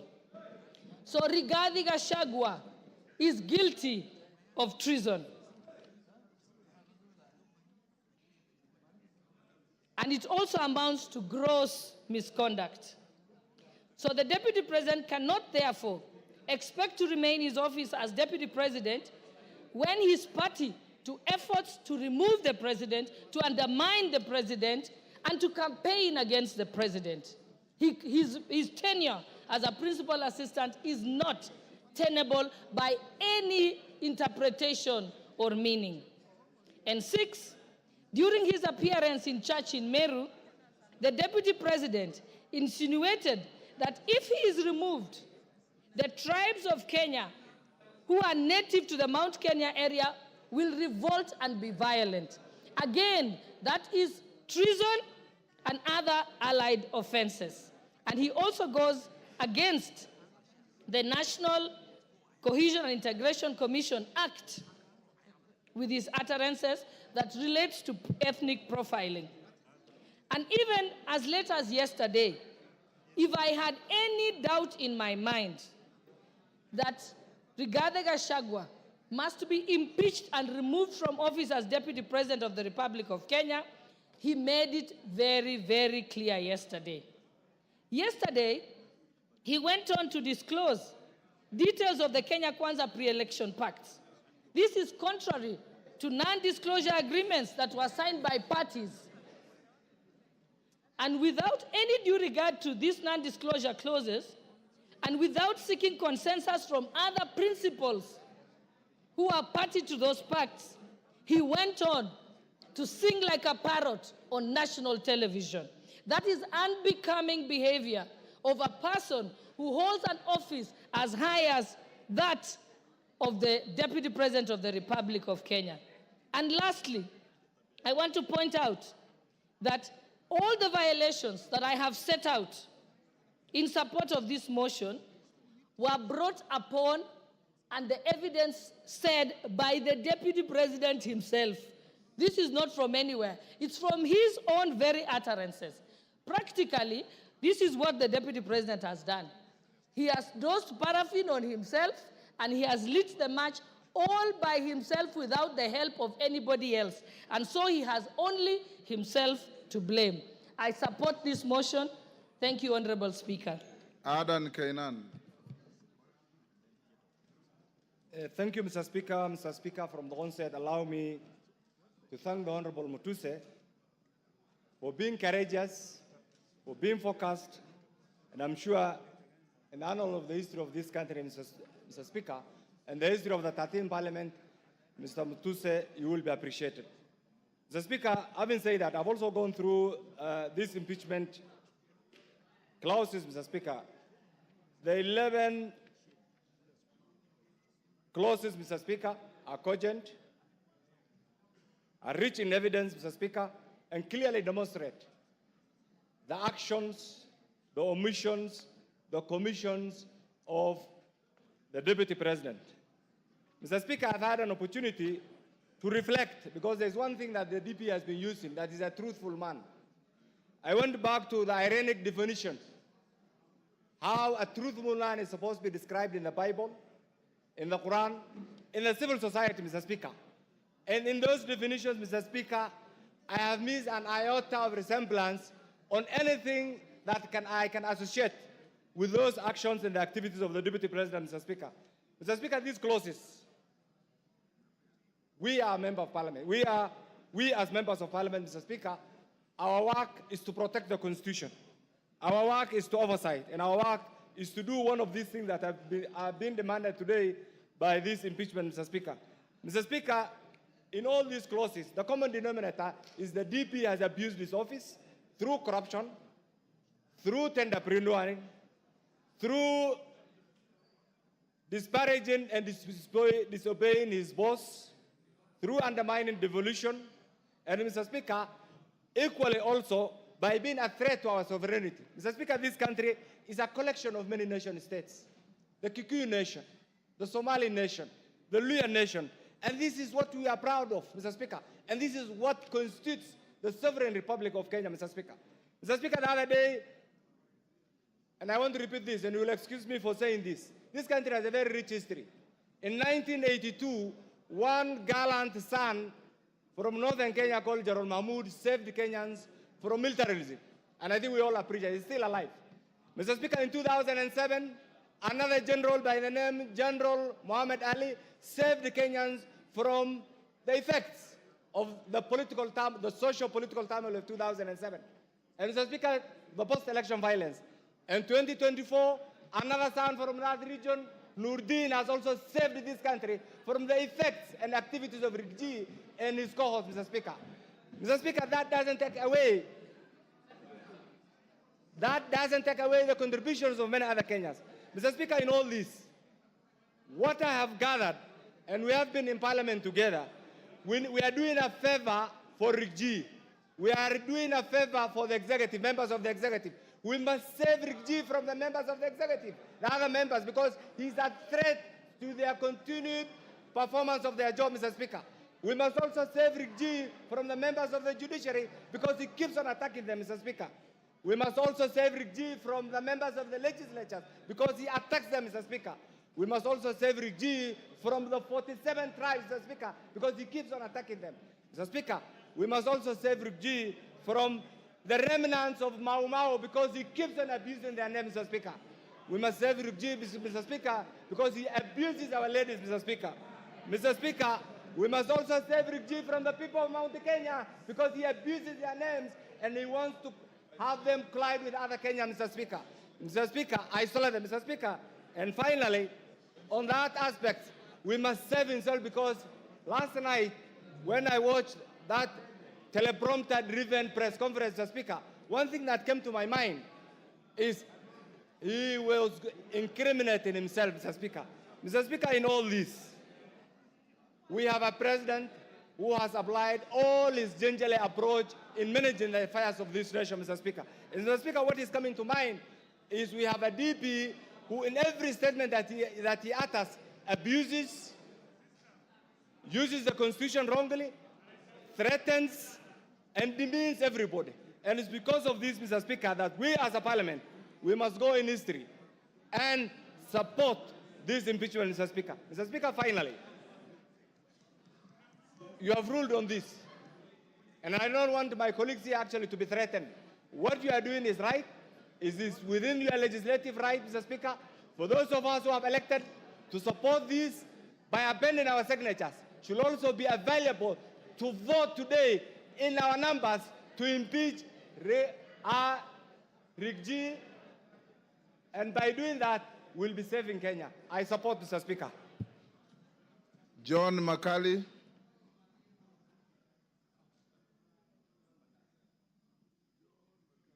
John Makali.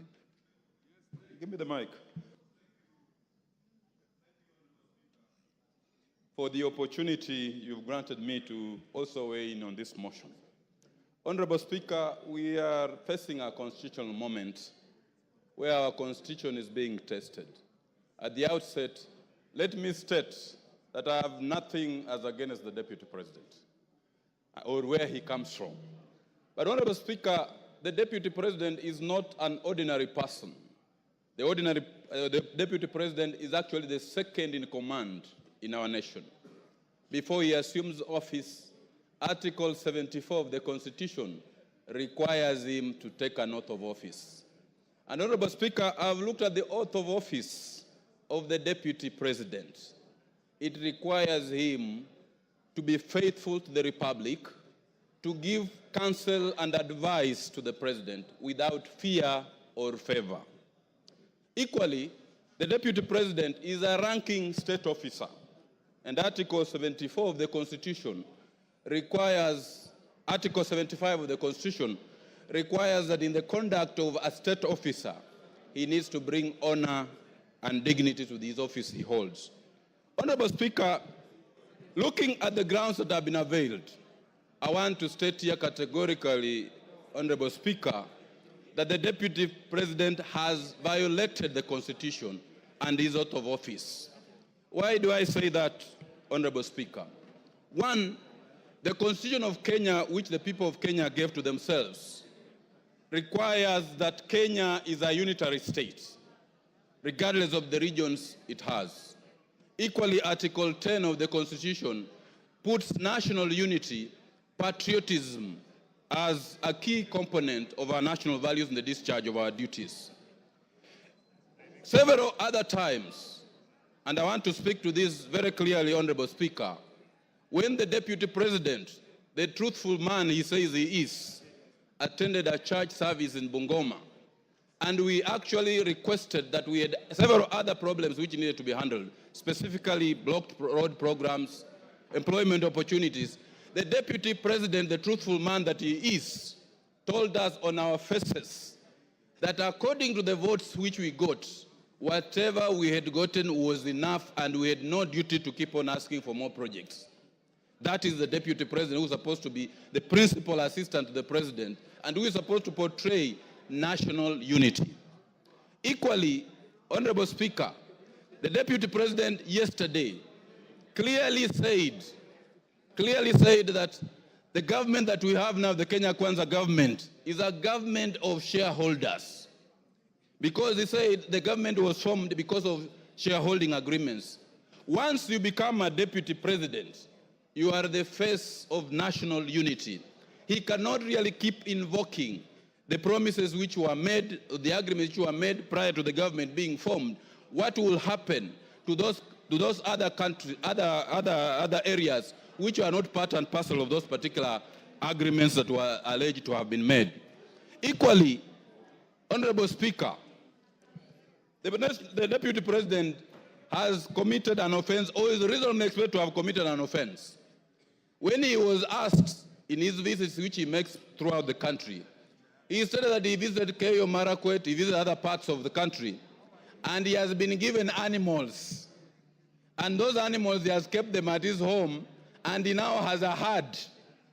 Article 76 of the Constitution clearly indicates that when you receive a gift or a donation, you are supposed to donate it back to the Republic. You don't keep it up as your reward at home. So looking at this, Honorable Speaker, the Deputy President of the Republic of Kenya has committed a corruption offense for which he needs to go home. Honorable Speaker, the Deputy President of the Republic of Kenya is supposed to be above board. He is supposed to be the number 2 citizen who needs to preach national unity. He is supposed to be the president in waiting. He is supposed to be actually the president in waiting, so that if anything happens, he is supposed to take over the reins of the country. Honorable Speaker, if we look at the utterances that have been made by the Deputy President, let us look at the KEMSA case. I've looked at the affidavit of Dr. Andrew. It is very, very clear that the Deputy President was actually conflicted in the KEMSA supply case, and Article 75 of the Constitution requires all state officers to avoid situations where they are in conflict of interest. And in leading this, the Deputy President should be at the forefront of avoiding situations where he falls in a situation where there's a conflict of interest. Taking into account all these 11 grounds that have been made, I have no doubt on my mind, Honorable Speaker, that for his arrogance, that for his breach of the Constitution, that for his defiance, that for his statements, that for his conduct, he is not a truthful man as he pretends to be, and we cannot have such a person as the Deputy President of the Republic of Kenya. It is high time, Honorable Speaker, that we now seize the dragon of tribalism, we now seize the dragon of ethnicity, we now seize the dragon of regionalism and slay it and get our nation moving forward. Honorable Speaker, I rise to support this particular motion and say the Deputy President of the Republic of Kenya must go, and we have start up a fresh page. I support, Honorable Speaker. Julius Ole Sunguli.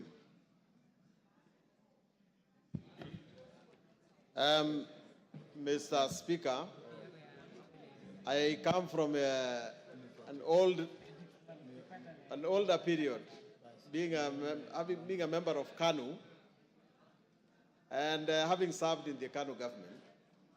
And I find some things rather difficult to understand.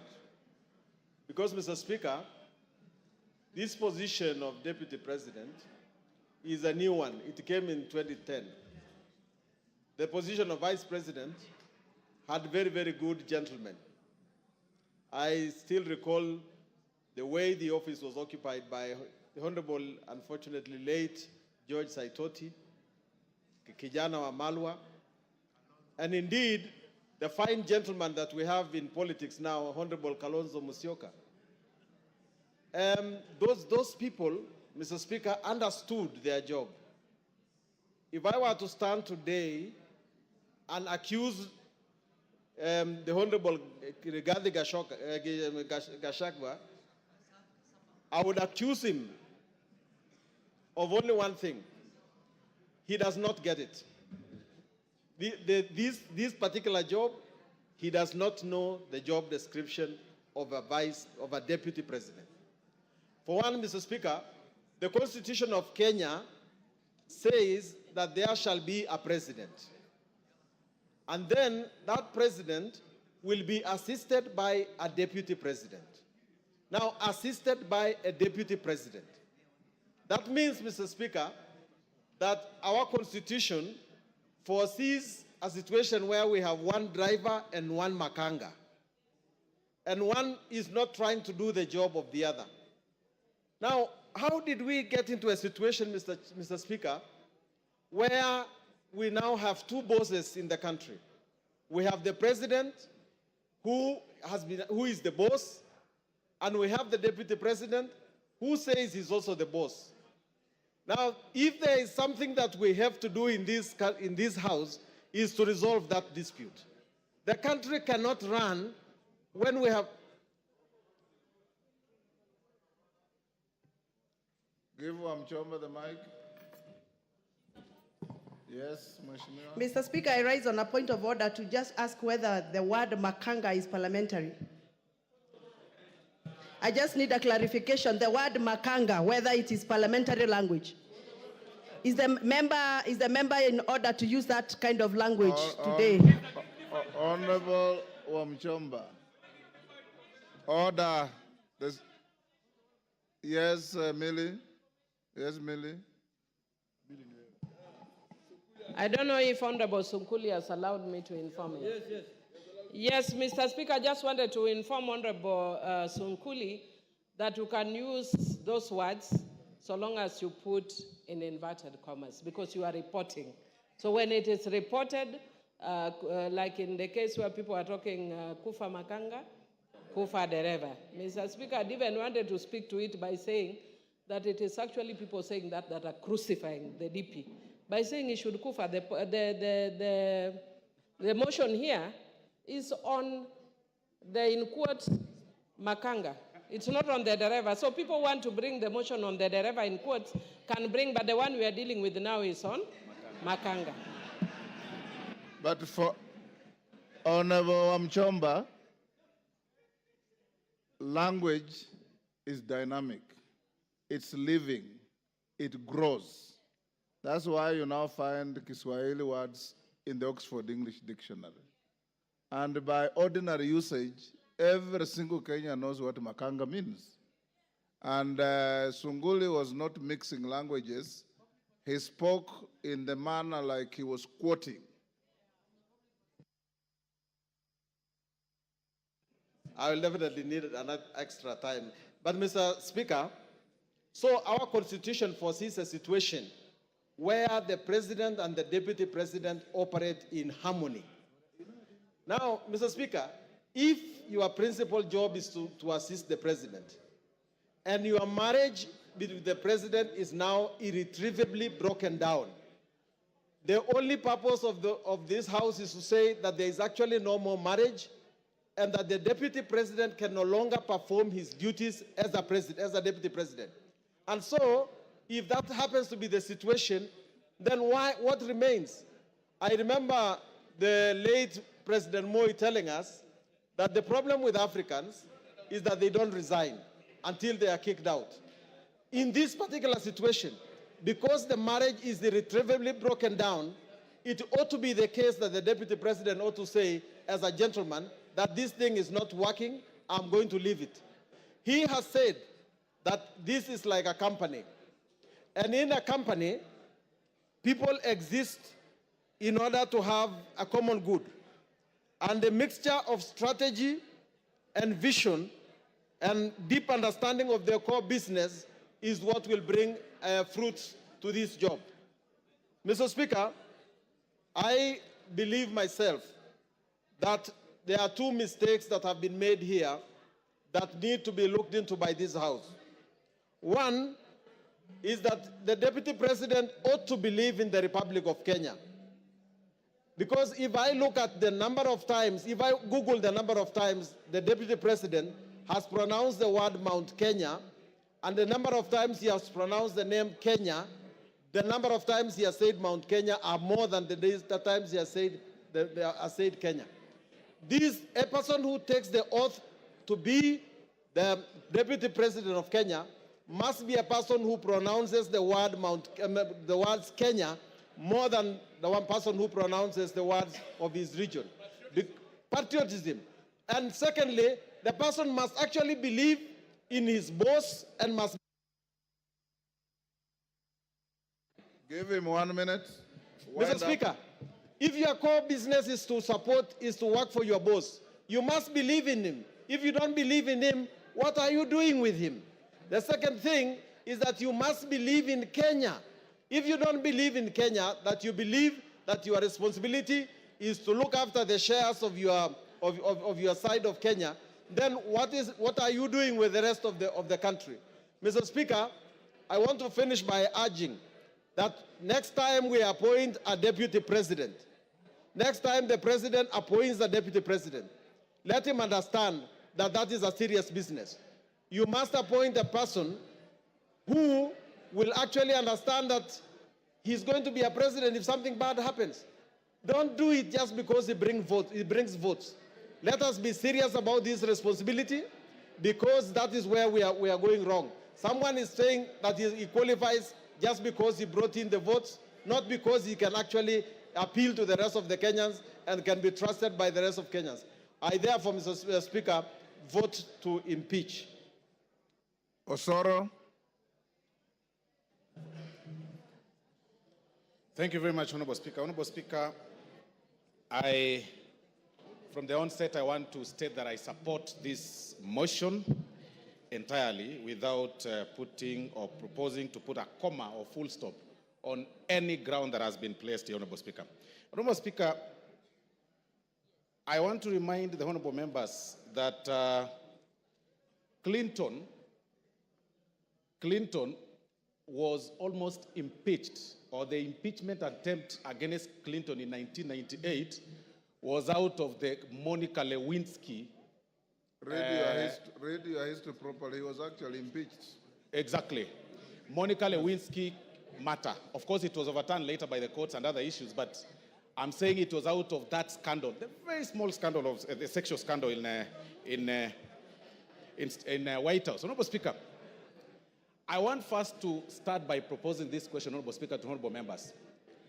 How would you feel that when you eventually transit to the next world, you are dead, that your brother or the person that you choose to entrust to take care of your wife and your children's property decides to start using those property for his own personal use? As members, how would you feel that? That is the question that honorable members should be making, should be answering themselves before they vote today, later today, Honorable Speaker.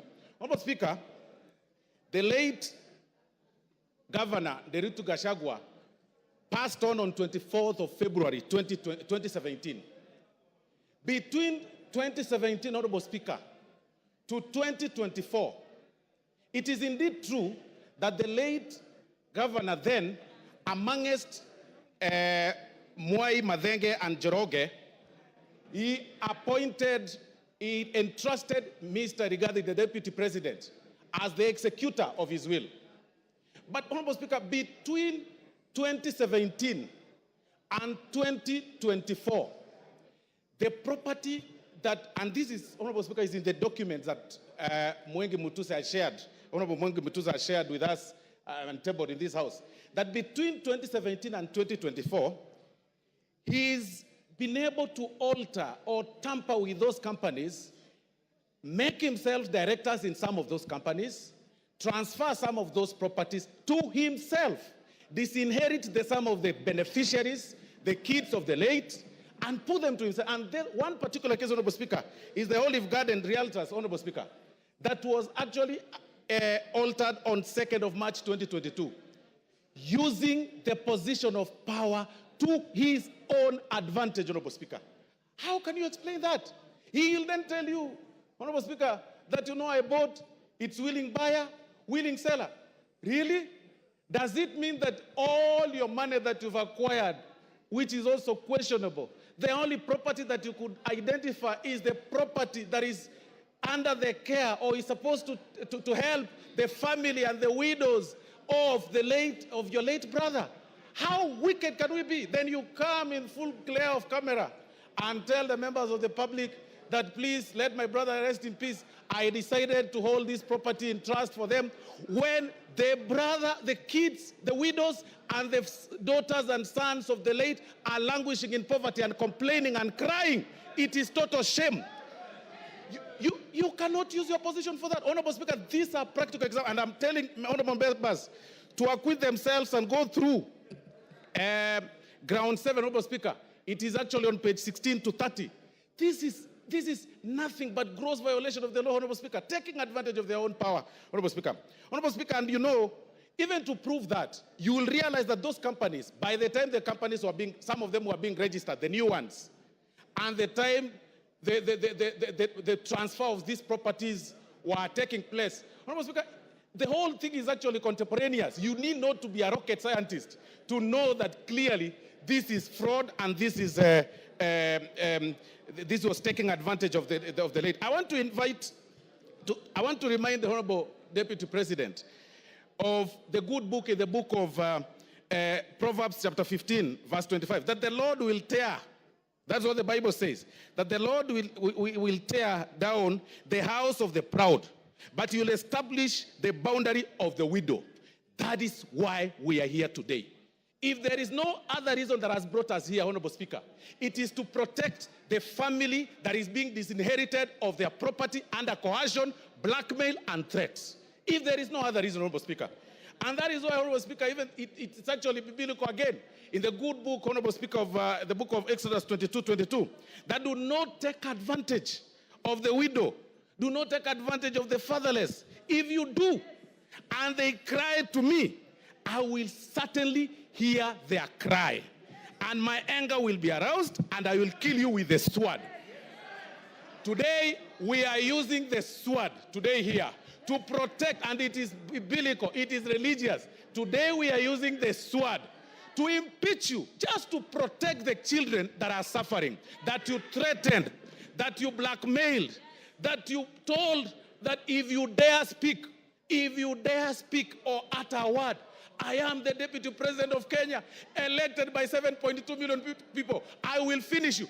Finish who? We will finish you today in this floor of the House. Honorable Speaker, I mean, there is nothing more for me, Honorable Speaker, on this matter. There is nothing more than cabinalism. I mean, really, like you are left under the care of the properties of your brother. Then you take them to your advantage. Your immediate brother. Then on TV you tell us that, you know, in the will, my brother gave me, and then he gave my wife, then he gave my sons. What about his children? What about his widows? What about his sons? What about, how proudly can you say that you are only enjoying the property of your brother? For that reason alone, Honorable Speaker, we say Gachagua must go. If there is no other reason, today, Gachagua must go. Honorable Speaker, I relate this case with the case of, I relate this matter, Honorable Speaker, with the Spelunchian explorers case, Honorable Speaker, where the members... Yes, Kipchumba. Timothy Kipchumba. Honorable Speaker, I rise pursuant to Standing Order number 91 on the issue of statement of facts. Honorable Speaker, is it in order for the Honorable Soro to claim that the Honorable Rigathi Gachagua disinherited the wife of the late brother? Honorable Speaker, can he table the facts before this House that he disinherited? Honorable Kipchumba. Order, Osoro. Honorable Kipchumba. Those are the facts that the move of the motion placed on the table. It appears you probably were not in the House then. Finish up, Osoro. Honorable Speaker, I'll refer the honorable member to pages 16 to 30 of this very motion that was tabled in this House, Honorable Speaker.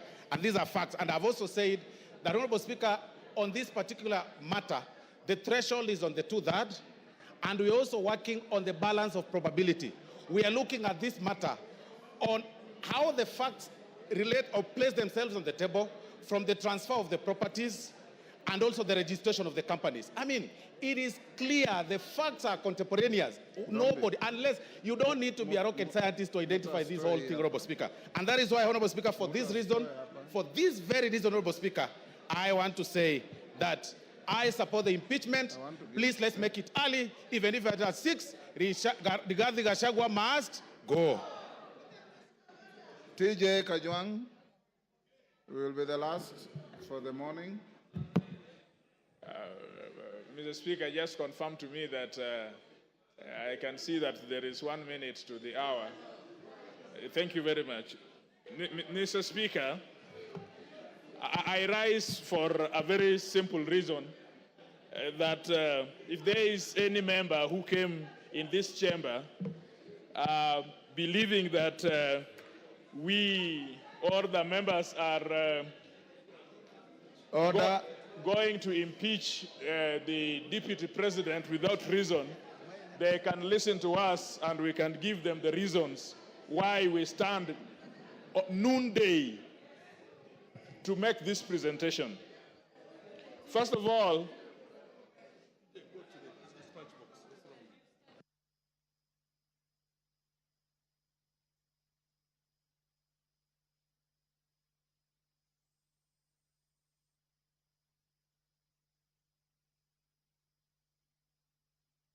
Member for Machakos County, what is the problem?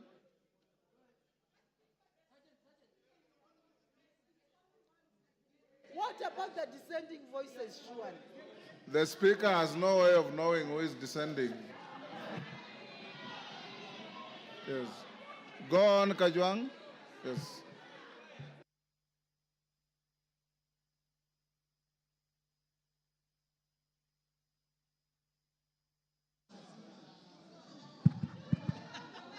Yes, Ngusia, what is the problem? Mr. Speaker, TJ Kajwang, 1 minute. I have come to make a very small presentation as the member of Ruaraka. First of all, having seen that the motion has been signed by 291 members, this House, single constituencies are 290. If 291 have signed and will vote, Gachagua must go. Number two, we have not come here to vilify anybody. We have come here with facts, we have come here with evidence, and we have come here with the law. I want to be in a country where my son and my daughter, if he qualifies and if he's eligible, will get employment, will do business, will walk proud and tall, not because he comes from Waondo village in Nyanza, but because she or he is eligible. This politics of everybody must come from Mount Kenya. Mount Kenya. Usiguze mlima. Usiguze milima. We must show, Mr. Speaker, that this country is for us all. We must show, Mr. Speaker, that there are no people who are entitled more than the others. That there are people who fought for Mau Mau more than the others. Or that there are people who are more populated than others. And so this idea that they work for Kenya Kwanza government and that they must eat, it is their time to eat. This deputy president his mentality is that he got votes for President Ruto, and so it is his time to eat. For that reason only, I would vote, because I want a situation after we are through with elections, everybody, including me, is served because I pay taxes like everybody else. For the deputy speaker to go to... Yes, Wamchomba. There's a point of order. Mr. Speaker, is the member on the floor? Which order? Mr. Speaker, I'm addressing Mr. Speaker. You are not the Speaker. I am addressing Mr. Speaker. Stop heckling. You are not the Speaker. I'm addressing the Speaker. Go ahead. Mr. Speaker, is the member Honorable Kajiang in order to say that there is a mentality that the deputy president has a mentality to eat? Does he have any gadget to measure mentality? Is that a fact? Can you prove? Can you prove that there is a mentality? Which gadget do you use to measure mentality? Go on. Check. Mr. Speaker, first of all, pronounce my name properly. I'm not Gachechua. I am Kajuang, not Kanjuang. Number two, Mr. Speaker, this is a problem. Everybody, I heard them call it Raira, Kanjuang. Some of you must learn that we are in a country for everybody. Nobody is powerful than the other. Nobody comes from a section of community. Today we will show that this country is for everybody. Mr. Speaker, there must be hygiene in leadership. There must be hygiene. You cannot trade with government, and you are the deputy speaker. Deputy president, sorry.